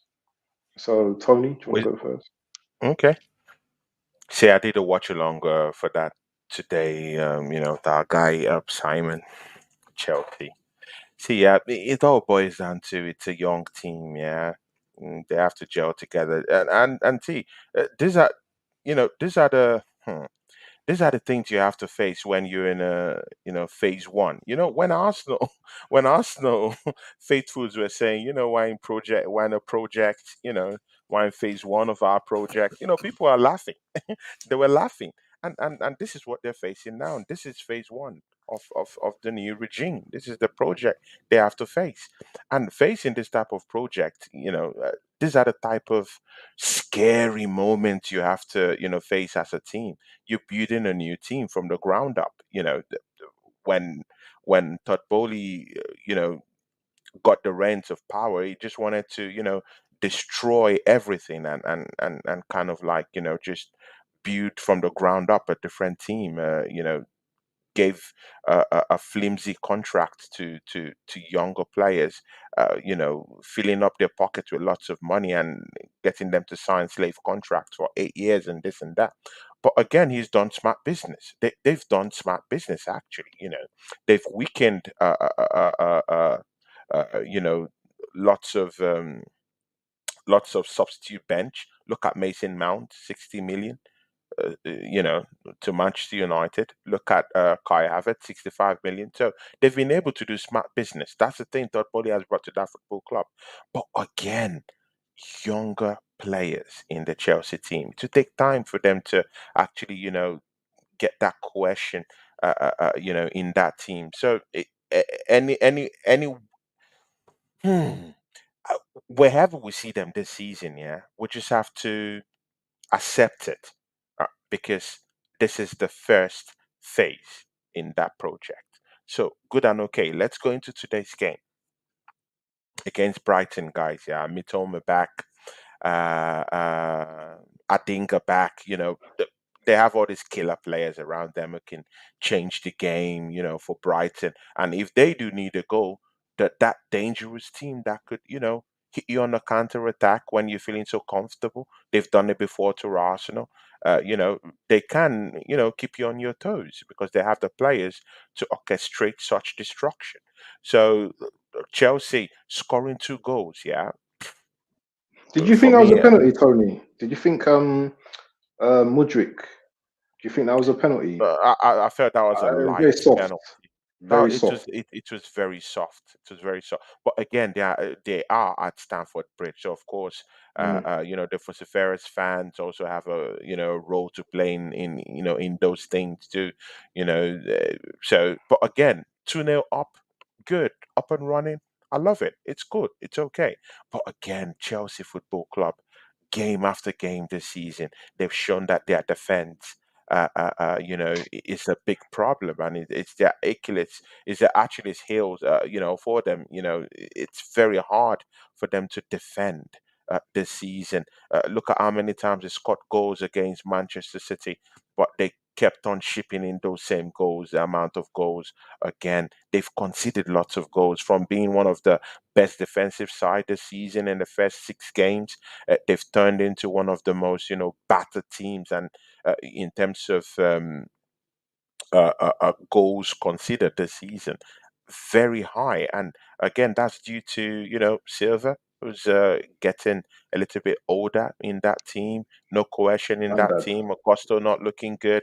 Lots of infighting, in arguing between the defenders, led by Silva. Gallagher had disciplinary problems today. What were you thinking with that tackle on? What were you thinking? Like, some of these players, man, sometimes the attitudes, what they do, sometimes you just wonder, do these guys have brains at all? Putting your team into such predicament with a team like Brighton. So sometimes you just have to, look at the whole game, see that 3 points and take those 3 points away. Because it was Mm. against Brighton this happened to. And again, you're playing with one man down. So for you to get that 3 points today, it was, for Chelsea to get it was big, man. It was big. Jackson clearly needs more motivation. He was out there in the streets trying to get motivation from Mrs. What's that lady's name? You know, trying to get motivation from her. You know, what are you thinking? And you can clearly see he needs motivation. He needs to look at Drogba and how he scored goals. Just to get motivation on how to score more goals, rather than looking for nudes out there to get his wet on and get his motivation kicked on. Come on, what are you thinking, man? This is the Premiership. You know, so all these players, yeah, sometimes. You wonder, and all these little things, yeah, that happen in the media, they have a way of, trickling into the fulcrum of the team. Of course, he's bailed them out with a couple of goals this season, but it's not like he's been banging in goals and firing on all cylinders. He does need motivation, but again, the motivation is out there. Drogba, go watch some tapes. Get some footballing tapes, yeah, from Drogba. Look at it. Look at how he scored goals. That's the whole motivation you need. Enzo scored a double for the first time this season, and again in front of Chelsea fans. That was a big one. And mind you, Enzo has been this player that has caused lots of division. Argentine player, World Cup winner. Mm. Before coming into that football club, he came with lots of reputation. Mostly when you've won the World Cup, you've won the big one. And coming down to Chelsea, having this type of dwindling performances, and you're not grabbing games at the scruff of the neck, which is what you want from a World Cup winner in your team. And he hasn't been giving it to them this season. But for him to step up for that penalty, for him to score one of the goals in the first half, that was big, big, big maturity. Mm. And you just hope, if you're a Chelsea fan, you would hope that that would continue. Maybe this unleashes him and takes away a little bit of that pressure, because he is one of those players that has been seriously, seriously under pressure in this Chelsea team. So maybe that takes away the whole pressure, he's getting in this Chelsea team, and ushers him into something new. Maybe there'll be an improvement. And probably maybe when this guy in the middle of the park, what's his name, Caicedo, maybe when he comes back, there'll be something, maybe that defensive solidity from the middle of the park might, come back to that Chelsea team, because for the first 5, 6 games this season, they were defensively solid, and it's good that they're getting at the end of goals this season, because they weren't finding goals to come by so easily. But right now, in an home game, for them, they scored 3 goals at Stamford Bridge. So that's big. It's big that they're getting at the end of goals. The goals are pouring anyhow right now. While 6, 7 games, ago, Jackson was on a XG of zero. That's what he was on. But right now, you know, just scoring goals here and there. And Kunku might soon be coming into the fray. So things might change up for Chelsea in the next few weeks. Take it from me. Because Nkunku is coming. Injury prone players are now back. Lavia is also back. So, they'll be looking good in the coming weeks. So let's see. Hi, Breedy. Local Badgie says, I hope they fail. I cannot stand this anomaly. Clubs like CFC and Chelsea and City. Arsenal should take advantage of Man United's weaknesses and buy Lisandro. It would be a perfect revenge for taking our Van Persie. That's funny, man. That's funny. That's Mm. funny. That's hilarious. That's Yeah. funny. So, is there anything you want to say about the Chelsea game, Weeza, before I move on to the Liverpool and Fulham game? No, I didn't. I didn't see the Chelsea game today, but I do. I agree with Tony. I do agree. Maybe not in the next few weeks, but 2024, I expect to see Chelsea clicking. Yeah. I expect to see them coming out of the wilderness. They spent Yeah, £1 billion they on need players. time. Yeah, Spent they £1 need time. billion pounds. They need time, isn't it? I just don't think that Poch has got his true 11 yet. You've got players like Reece that can't stay fit and ill disciplined, and Chelsea really have a disciplinary issue at the moment with Issue, some of their yeah. players. Yeah, Mm. because they're not keeping their 11. The one player I would say who's been consistent last 4 or 5 games is Sterling. Raheem He's Sterling, been yeah. he's been brilliant, and they got smacked down by. Let's not forget they got smacked down by Newcastle last season. Sorry, last week. Last week. Yeah, yeah, last Mm. week they just got a smack. They just got a smackdown. So it was a good result for them. They needed this. I think they needed to beat Brighton today, and Definitely. hopefully that will give them confidence to go on to the Man United game and beat Man Mm. United, because both teams are in the mud at the moment. They're in the mud. If we're honest, they're both in the Lord may mud, continue. and so it's almost coming like a mid off with those two teams. So you know what? Mid off. Yeah, just let them do their thing, and you know what? Come Yeah. and talk to us when you're in the top 5. So anyway, Mm. let's move on to this was a really good game earlier. Newcastle versus Fulham. Liverpool. Oh man, Liverpool versus Fulham. Liverpool versus Fulham. Sorry. Man, there were some goals in that. I mean, good goals. Liverpool Yeah, scored some yeah. screamers. Definitely. Trent's free kick, Trent. McAllister's goal. Them guys are serious. Liverpool are serious. They were losing 3-2 at one point, wasn't they? At one point, yeah. They were losing 3-2 in the, was it like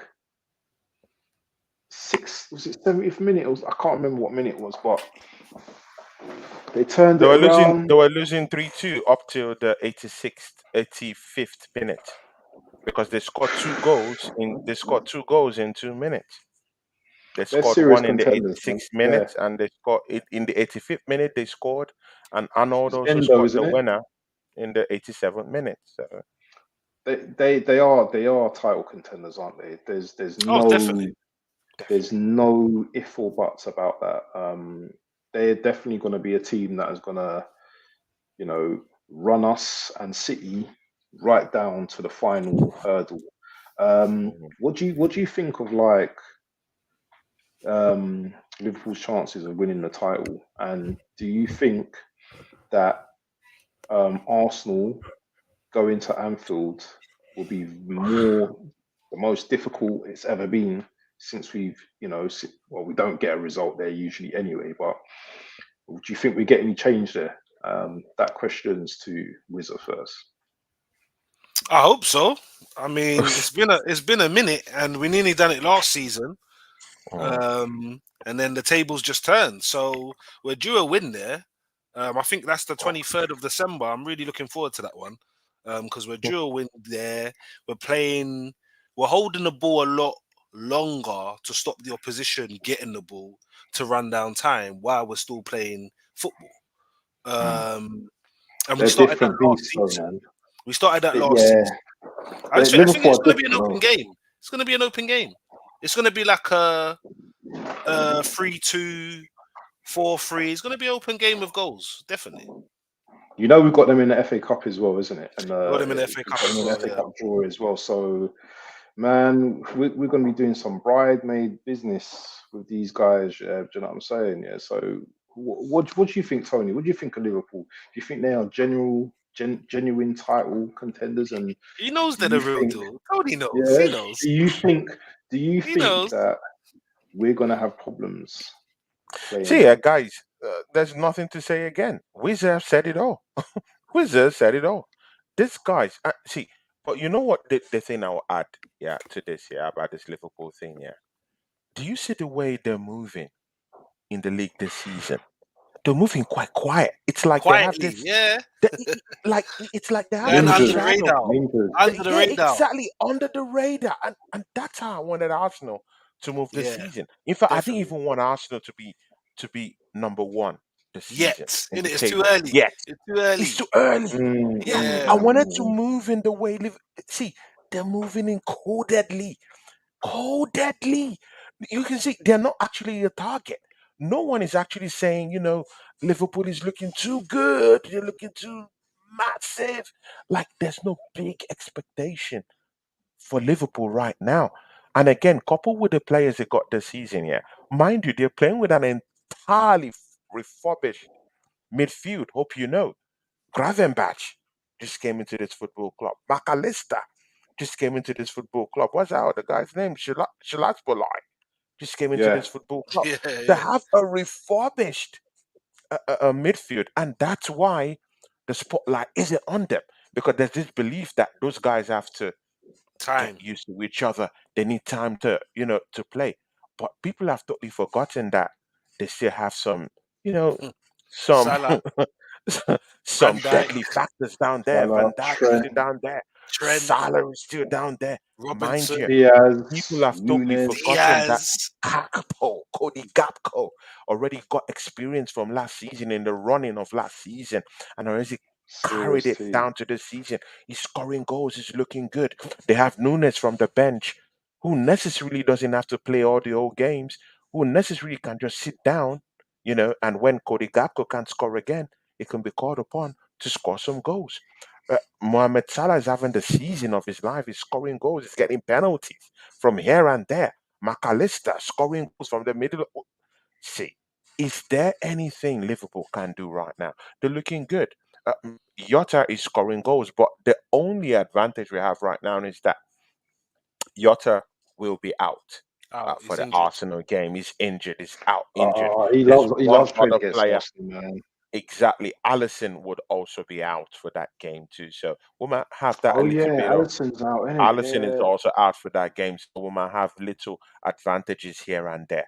But again, it's only an infinitesimal kind of, very minute one that we have, because they still have killers. Yeah, killers and assassins in that team. McAllister can do damage. Endo at the middle of the park is something else. People Mm. underrate that guy, but mind you, he scored a goal in the 85th minute, especially when they needed that goal. Equalizer 3-3. He made it 3-3 today, and of course, Arnold scoring that last one. But see, the biggest thing here is that Arsenal faced Liverpool 3 times in 6 weeks. That's Three crazy. times in So 6 weeks. The only advantage in those 3 games is that we are going to have games at the Emirates twice. So in the first one, we go by December. In the first, I think, second week of December, we go down there to play at Anfield in the first game we have with them this season. We're gonna play that one, and then by January we have a game against them back at the Liverpool Emirates 7th also, of January. Yeah. and then February 6th we have the last match, which will also still be um, um, Oh, at the that's gonna be Emirates. crazy. So we have And two games at the Emirates, and one game, of course, at Anfield. And for me, it's something good, because we do know that Arsenal at Anfield, we get absolutely battered. battered. Even when we're even looking comfortable, like last season, we got up to, we got some goals out there. We're looking comfortable, and then Granit Xhaka just, decided to do his bozo, the bozo jeans, just, resurrected, and he just did something crazy, and you know riled up the Would you? fans, and you saw what happened. So it's gonna be a big one, man. Liverpool is a tall order for us, man. We need to fix up. We need to fix up, and part of the fix up is by January. We need replacements. January. We can't face Liverpool Yeah, you twice. can't. We can't Yeah, face them twice next year without getting killers, absolute killers. Yeah, by January. Ivan Tony number one. oh, can you Maybe a imagine? Zubramendi in midfield. Make it solid. We can do this. Mm, We can, and mind you, definitely. yeah, don't sleep on Man City. I knew Man City slept up this evening. Oh yeah, yeah, Don't yeah. sleep upon them. By January, they, in fact, right now they're just oiling the machine. We Yeah, know we're that. gonna Yeah, go we've into that. seen We're it. gonna talk about that in a Yeah, moment. We're we've gonna talk seen about that. it in a They're moment. just oiling the machine. So we have to get ready for it since by January, man. So Liverpool, I don't know, man. It's a tough one. It's a tough one. But you know what? The title contenders, the way they're moving smart. They're moving under the radar, just like me and my brother Weeza have already said already. That under the radar is the one that's even more scary. When you're moving under the radar and you find yourself in and about, Mm. in and about, that first three, top three, you're in and And about in it. remember, You know, remember, they've they got a can world nick it at class any time. manager. They've got a world class manager in Klopp as well. So it's not like they've got a manager that don't know what he's doing. Pep Exactly. was saying E- that Klopp's his biggest rival. So yeah, Liverpool will be up there. So hybrid local badger. He said LFC is our biggest threat. They look like proper title contenders, 100%. And let's not forget about Aston Villa. We need a striker ASAP this January.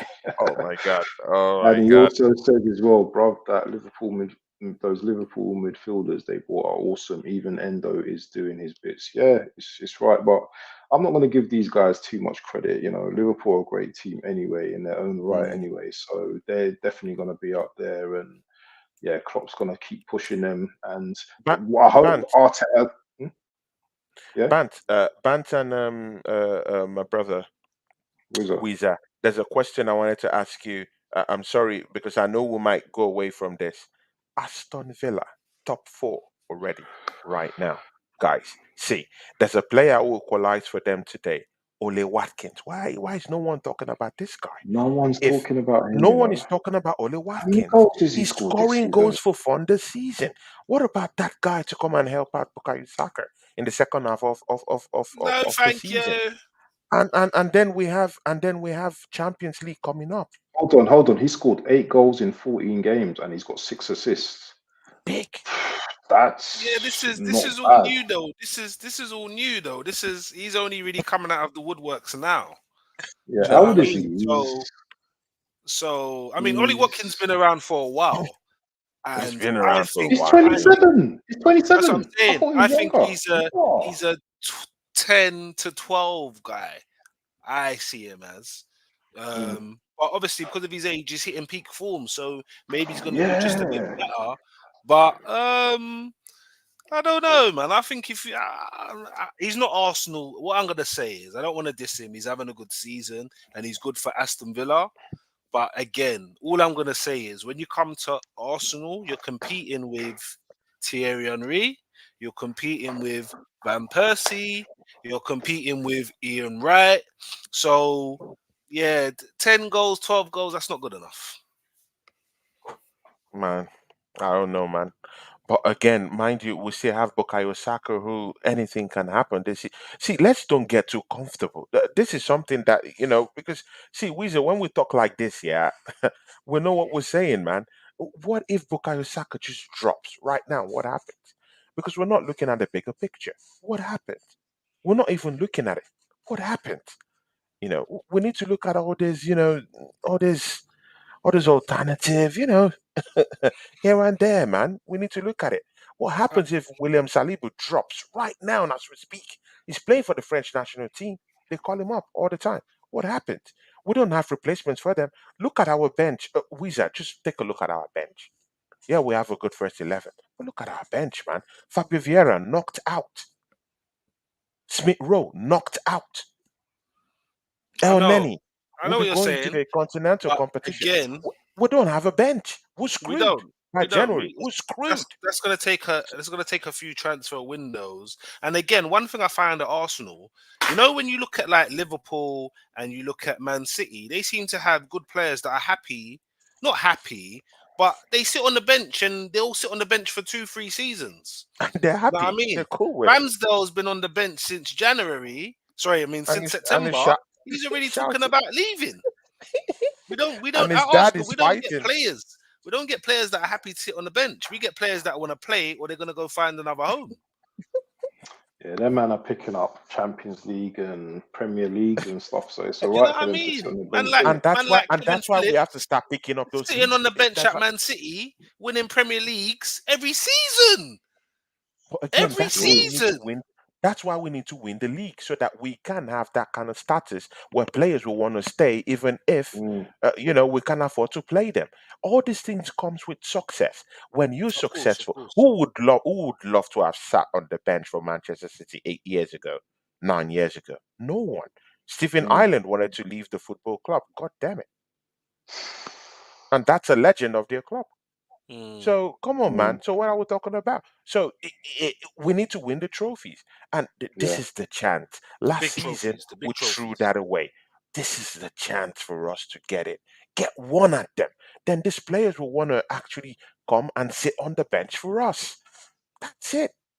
These players are attracted by success, and we can't get that success if we don't delve into that market and go get players who are ready to die for us. Anyway, we haven't got too long left, so if we can, yeah, last game, City and Tottenham, 3-3 ended 3-3. What did you guys think of the game generally? Yeah, Let's I'll start let with Weezer take a lead on this yeah, one, man. Wizard. Let's start with you, Wizard. Well, I mean, where do we start? I mean, clearly, Man City. I mean, I don't want to sound big headed, yeah. I don't want to sound big headed. So tell me if I need to stay in my lane, guys. But clearly, Man City have dropped off a bit. They're conceding a lot of goals this season. A lot of goals this season. After what they done last season, I'm really sitting here saying, to be honest, Liverpool should be the only contenders that we have to put up with this season. Hmm, But the problem is, a lot of people in that team have the experience of winning the league, and a lot of people in our team don't have the experience. hmm, But yeah, Man City don't look the same. I mean, like you gotta think, yeah, Spurs' biggest creative player is missing, and they still managed to score 3 goals. I thought Son was impressive today. Son's pace, Song's the getting in man. behind. I'm not gonna lie. Yeah, If we could do a Sol Campbell again with oh my Song, god. It's not gonna happen, man. Come It's on, not man. gonna happen. But I'm saying, That's dreamland, man. if we could, who's Son Ivan is Tony? If we can dangerous. get Song, tell me who Ivan Tony is, please. Let me know. Yeah, Let me know. Son, boy, But serious. I And mean, his pace is still there as well. still there. Still there. You can't get near him. I thought he was gonna square the ball for the first goal. He said, "No, I got this. I Mm. got this. Watch how the I big got boys it. do it. Boom. Boom. You understand That what I'm was a goal. saying? So yeah, like Man City are not looking the same. We have to give Tottenham credit, because if we had people out like this, how they've got people out, we'd be struggling. So something is Mm. going on there, and this is why in January and again in the summer we need to go hard, because if they can sort out the problems that they have, they're gonna be next to us or maybe even above us.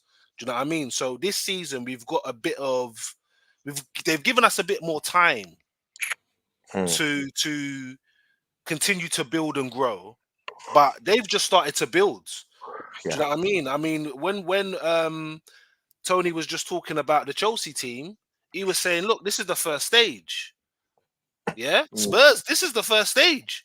And until people started going down like flies, I'm not gonna lie, I was looking and thinking, raw, this could be a bit could you imagine was at the top for most of the season last season, didn't do it, and then they get this Australian guy coming from Celtic, he comes and makes them win the Premier League.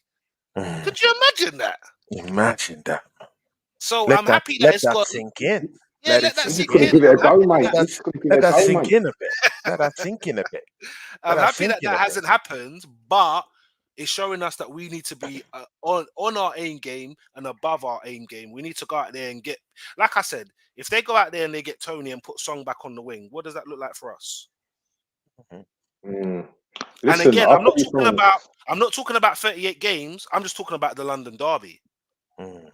What does that look Yeah. like for us? Put Song back on the wing, put Tony up front. Tony's Oh a my God. problem. Tony's a Mm. problem, and that's It's a why I we think. can't problem, man. allow anyone else apart from us to get Tony. Yeah. Exactly. Exactly. What's your thoughts on the game, Tony?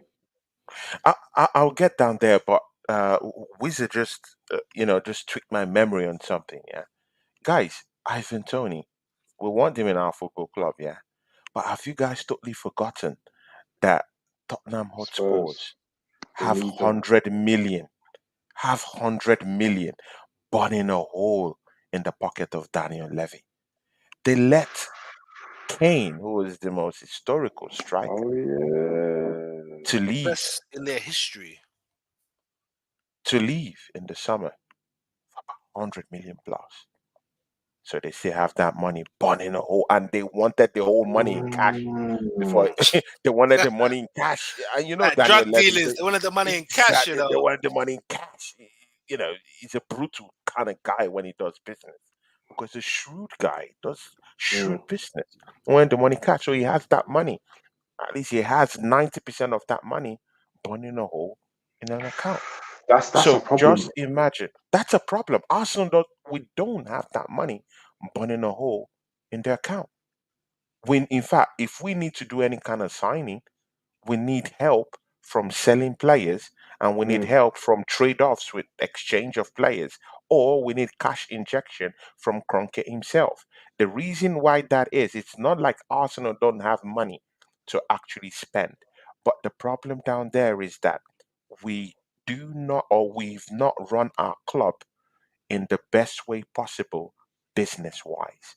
We've Mm. not been able to sell players the way that we've bought players with lots of money. Our outgoings is nothing to write home about.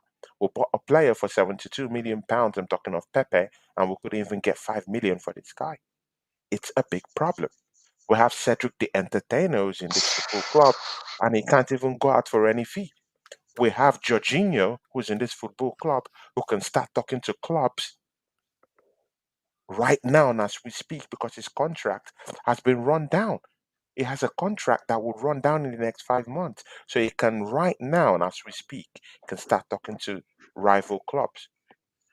We can't even get 1 million from him. Now that's just about two players I've talked about. Emmy Smith Rowe is always injured. Even if we sell him, we can't get up to £30 million for him. Fabio Vieira was meant to go on a loan move by January to Marseille, who was looking at him. Right now, that move has been terminated because he's injured until 2024. So you can see we don't have players to sell. We can't do business smartly. We can't do shrewd business. So we don't have money right now to buy those players because FFP rules is breathing down our necks.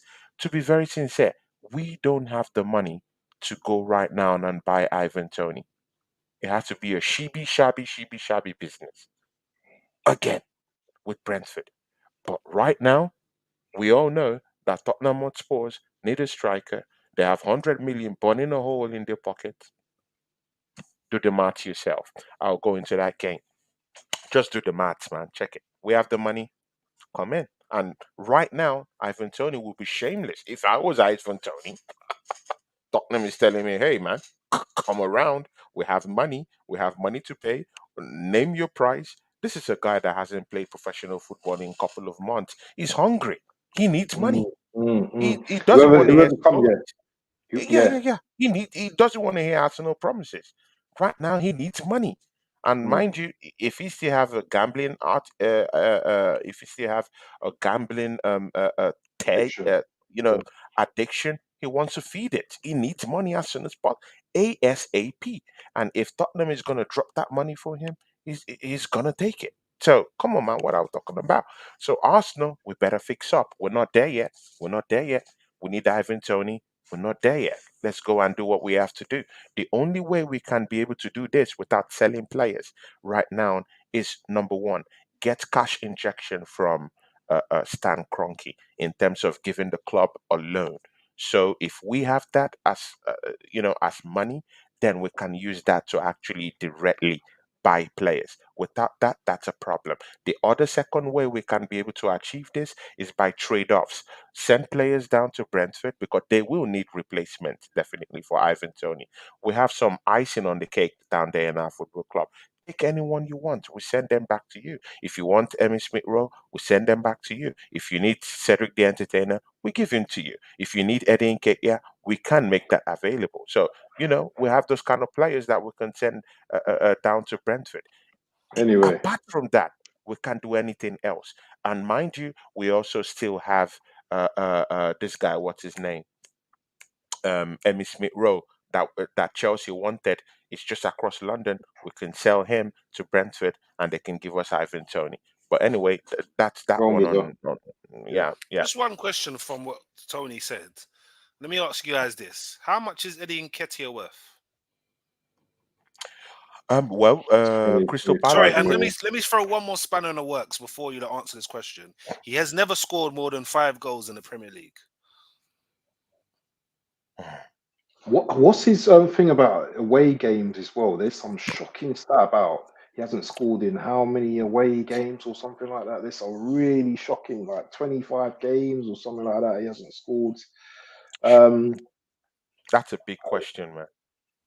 I think he's. Do you know what? Last season, who was interested in him for 20, 25 million? There was a Not team that 20 wanted. for about 40 million, and that was Is it Crystal 40 Palace. million? It was Yeah. 40 million but Arsenal, stupid. We don't do business smartly. Beat him away. But again, Mikel Arteta takes his favorite guy, keeps him at the football club, and trades off Balogun to Monaco. It's, you know, we're just acting like marks in terms of doing business and smart business. It's not looking good, man. It's horrible, horrible It's not business. looking good, bruv. It's not But looking good, anyway, man. anyway, we're gonna wrap up soon anyway. But Highbury said the problem is these owners, our standards are zero. When they allow Arteta to buy rejects, this leaves a huge concern.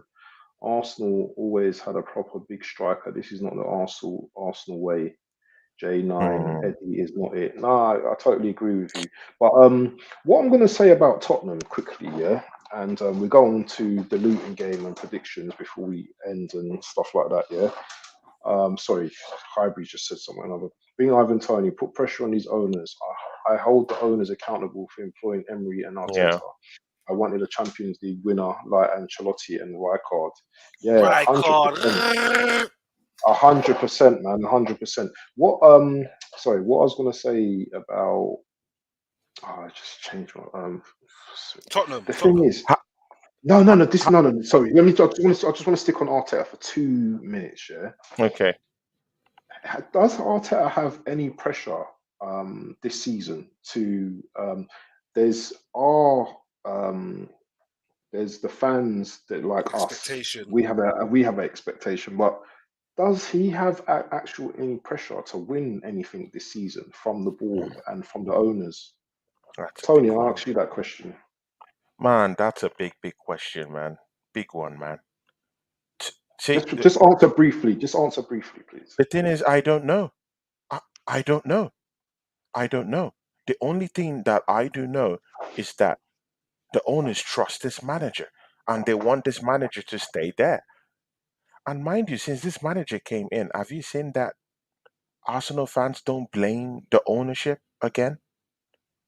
Hmm. The- every blame has been deflected and it's now going to either Edu or Ateta. And trust me, that's what the owners want. Because the owners just sit down there, they can say, hey, we've given this football club about 700 million pounds to spend, almost a quarter to a billion, Which they have. Which they have. Which they which have. they have. Yeah, good and okay. And let them take the blame. So the blame is constantly being before everyone wanted Cronky out. But right now no one is carrying placards out. No one is coming to blame the ownership. And that's what they want. They want, if you own a business, what do you want? Stability in your business. You Hmm. don't want it to affect the everyday, you know, running operation, running costs. You don't want to bump that up. You want everything to run smoothly. You want tickets to be going. You want merchandise sales to be going on. That's what the Cronkies want. And it has been going on quite well since Arteta has been there. So, to be very sincere, I don't think these owners are actually putting Mikel Arteta under any pressure. And you know what? Yeah, if this manager gets to maybe the semi-finals of the Champions League and doesn't win the trophy this season, but gets top four, he's going to stay because that's what the owners want. The owners just want to totally make sure that they're making money. Mind you, Arsenal have already made £76 million already in cash from UEFA Champions League qualification to the next round and beating teams here and there and getting 4 wins in the Champions League already. So they've gotten about 76 million chilling in their account as we speak right But now. that's in a way that is a good thing because that would enable us hopefully to bring better players into the club. You How know, are if you we sure? if How we are you qualify, sure? How are you sure that money could be used to balance the books? Balance the books, meaning that it could go maybe. to the pockets rather than instead using it to expend on players. So that's what we're talking about. They're running a business, and everything is looking good. Champions League qualification check. Business is looking good. Merchandise sales is going on quite well. They don't have to put pressure, provided they are making money, provided they're in the Champions League. There's no pressure on Mikel Arteta to deliver. That's what personally I think. There is no pressure. They like this manager, and it's due to some reasons. It deflects a lot of things away from them. And as an American businessman, that's what you want. You want business to go Mm. smoothly. You don't want any problems. You don't want any issues. You don't want Englishmen standing up and raising placards every time. In Arsene Wenger's time, it was always Kroenke's out, Usmanov out, all these guys out on a daily basis. Right now, that's not happening. Everyone is facing Mikel Arteta. The hate is trajected towards him. The hate is trajected towards the sporting director Edu right now. No one is talking to the Cronkies apart I from a think few Arteta. part of the fan base. I think Arteta really wants to win something though this season. Though I really think he wants to win Every something manager because wants to he win, talks. but Yeah, you yeah, talked yeah. about the pressure from the owners, so there's no Mm, pressure from anyone for him to win a mm, title. But Mikel Arteta definitely wants to win, like every other coach who wants to win a title. mm. Rizzo, what's your thoughts on that? Um, yeah, I agree with Tony. I think if you think where we was when Emre took over, and then where we was when Lundberg had that brief spell, to Arteta coming in, doing his press conference, and just saying, "Look, we just need to come together." we have come together, and that's why no one's talking about get this man out, get this out, get this out. And then obviously we have spent some money. Do you know what I mean? Buying Rice. Do you know what I mean? Buying Trossard, bringing Saliba back from loan. So they've done the moves which, as fans, we would expect them to do. Like I said, the Rice was a big one, and bringing Saliba was a massive one for me. Then going in and getting Zinchenko and Jesus, and then having a good run in the Premier League where he's top for most of the league. But I think it should end where we didn't end up winning anything. We got knocked out Europa League, and it was, yeah, we've got bigger fish to fry. Everyone's eyes is on the prize. Bigger fish to fry. Yeah, that's what I'm saying. Everyone's eyes is on the prize, and then when it came to prize time, we was giving it out to Man City. So to me, that's where the pressure should have come in, because to be out of, like I said, it was the FA Cup, the League Cup, and Europa League. So just one game a week, Premier League, and we couldn't do it. So that's to me where pressure should have come in, but it didn't come in because of everyone was happy. I mean, we hadn't played a season like that for ages. Yeah, all the fans outside the stadium singing. We're having games that are finishing at 3 o'clock, and you've still got at 6 o'clock people outside the stadium, people still in the shops buying tops. Do you know what I mean? So all of that helps. So for me, this season, we need to win something. And to me, we've won so many FA Cups. I'm never dissing the FA Cup, but we won so many FA Cups. It would have been nice to try to win the League Cup in February to give us that extra push for May. But obviously, we're at the League Cup. So to me, this season, I either want to win the Premier League or the Champions League. Any of those, I'll take. I hear that. If we don't win anything this season, it's a failure. It's a failure. Yeah, it's a failure. If we don't win any of those, it's a failure this season. I think Highbury Local Badger actually agrees with you as well. Your sentiments is, he expects us to win the Champions League or Premier League this season. If not, it's the exit door for Arteta. Arteta lovers, Kai, dog called win, and the list goes on. I think there's one more comment from him as well. We have to raise the bar. Kroenke's 2007 to 2023, 0 Champions League and 0 Premier League. So pressure should be on the owners. 100%, I agree with you. But anyway, so last couple of things. So guys, we've got Luton on Tuesday. Do you guys have any quick predictions on what the scores? What's your scores and win, lose, draw against Luton? I think we're playing at their ground as well. So, what's your predictions for that game, Tony? See, I usually have a problem with Arsenal playing in this ground that have a closely, tightly knit, compact ground. Yeah, that has connections to the fans.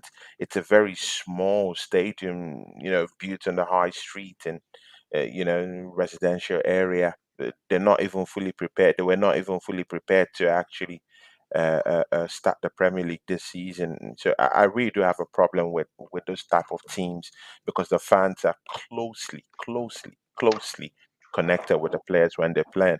And that's why Luton haven't really been battered this season by any team. Yeah, they've lost lots of games, but it's not like they've been totally, you know, amputated by teams, the way that, we felt they would be because they weren't prepared to even start the season.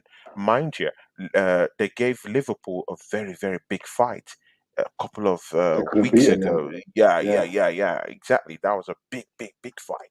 Yeah, so that's what they can do when they're, away from when they're at home. It's their comfort zone. They haven't really been, clinical this season. They have problems here and there, disciplinary problems, suspensions here and there. But again, Arsenal needs to be wary about this one. Yeah, it's an away game. Away games, Arsenal have been so comfortable this season. Yeah, with away games, but this one, I just have a feeling that this one will come. To come with a little bit of punch, a little bit of bite down there. But again, I still do see us winning maybe with 2 goals to 1. I think it to be one of those nervy ones again. Yeah, those types that we might go 2-0 up and in the second half would allow them come in, and it would be a nervy one. So it could be either 2-1 or 3-1. I reckon probably maybe 3-1. Let me just say 3-1. But it will be not tough, but they will make it difficult. They will sit back. They will jump at us, when they have the opportunity to do so. Uh, you know, and their fan base will be very, very, very involved in the game. That's how it has always been in a place like Luton. So let's see what happens, man. It's gonna be a big one. Concentration all through. Zichenko fix up, man. It has to be. See, Zichenko have to be 100 on this one because the fans will be at him. They make Mm. noises like silly noises in that Luton ground. Yeah, it's a horrible place to go to. And these noises are so close to the players. It's a small compact stadium. So, let's be clinical with this one. And man, our attackers, man, we have to fix up. We have to fix up, man. Eddie and Nketiah are losing those that chance. Declan Rice missing one or two chances too. Gabriel Jesus can't even push his body and get us that goal.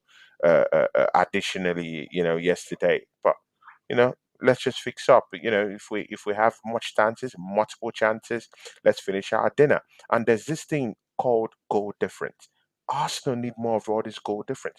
We all know that City, when they get cracking, yeah, they start beating and blitzing these teams 5 goals to 1, 6-1, four Mm. one, 4-0. Arsenal don't have that luxury. So this is the time with teams like this, teams at the bottom half of the table. This is the time that we can be able to make use of this teams to actually increase our goal tally and increase it, because at the end of the day, if we do get superior amount of goals, that will count as 1 point at the end of the season. If we do get the same amount of tie, if we are tied in points with all these big teams at the end of the season, those goal tallies will come in at the end of the day. It will come in handy at the end of the day. So this is a chance for us to blitz these teams, increase our goal margin, and let's see what happens at the end of the season. It's going to be a tough one, man. I reckon that, but we might escape with a 3-1 win. Yeah, man. And what about you, Weeza? I think it's going to be tricky. It's December. It's freezing cold. I stepped out yesterday about 9 o'clock. You want to see the fog outside? It was crazy. So it's that time of year, and unfortunately, this time of the year as well, because it's so cold, a lot of players pick up injuries as well. So um, I'm gonna say 2-0. Let's say 2-0 to Arsenal. That's a Get decent that one. one goal in the first half, one goal in the second half, and we'll keep the ball between the centre backs and the goalkeeper, pass it around, and make them chase shadows for the last 20 minutes. It's so easy for you to say this, man. Weezer, man. The way Weezer is just saying it, man, it's so easy, man. But that's what We're we going. tried to do. If you watch how we tried to play, even against even in the Champions League last week, yeah, obviously we scored 5 goals in the first half. Yeah, Mm. obviously we only got the penalty late in the game, but what we tried to do, just keep the ball, let them chase shadows. That's what we tried to do. Give it to Raya, let him can by keeping the ball on the floor, and that's what we tried to do. That's how I see us seeing that games this season. So yeah, I'm gonna say 2-0. I don't think it's gonna be easy. I think they're gonna come at us. Mm, But we're experienced now. We're experienced. This is where experience comes into play. This is where Jorginho. This is where for me it's not even important for Jorginho to be on the field. It's the mhm. talking to all week. It's the when they see them tomorrow. Hey, you man, remember this. Remember, it's that. This is the where the experienced players come in, and where the talking is done. So when match day comes, everyone knows what to expect. Yeah. Yeah. So yeah, I kind of agree with Tony's score. I think they will score a goal, Luton. So I'm going to go for a 3-1 victory to Arsenal. But Mm. just before we wrap up, guys, yeah, can you not just shout at your channels? Because I know Tony's like it's late now, and you guys, I know you guys got get up early tomorrow because Okay. you lot are doing your Exactly, school man. thing. So yeah, if you Yeah. lot want to shout at your channels, bro. So Yeah, Wizard, man. Weezer, man. you go Fan first. Nation TV, Instagram, YouTube. Make sure you follow, man. Mm. Guys, yeah, if you're watching this later on, you can just follow me on Tonyclaudetv, yeah. Of course, and these guys, yeah, they're my brothers, man. Weeza came into my channel, tried to, develop my channel with this show. Same thing with apps, man. We're brothers, talk all the time, and Lord may it continue, man. Big ups. Big up, people. So yeah, I just want to say a shout out to everyone in the chat today. Weren't that many, but big up to Yeah, those who commented and everything. And as you can see, we were a man down today. So big up Craig as well. Big up yeah, Craig big up, every Hopefully, time. big Every up, time. Craig. big him up, man. Big up Craig. But hopefully he'll be here for the next one. Mm. I was just speaking to Amondi as well, so maybe you can get him one of these days, or one of these streams as well. But yeah, man. From the guys, the big fours, and the big gun fours. Yeah, man. We're gonna wrap up now, and yeah, man. I hope you guys enjoyed it, and we'll see you on the other side, people. See you on the other Peace side, out. guys. Big up, peace out.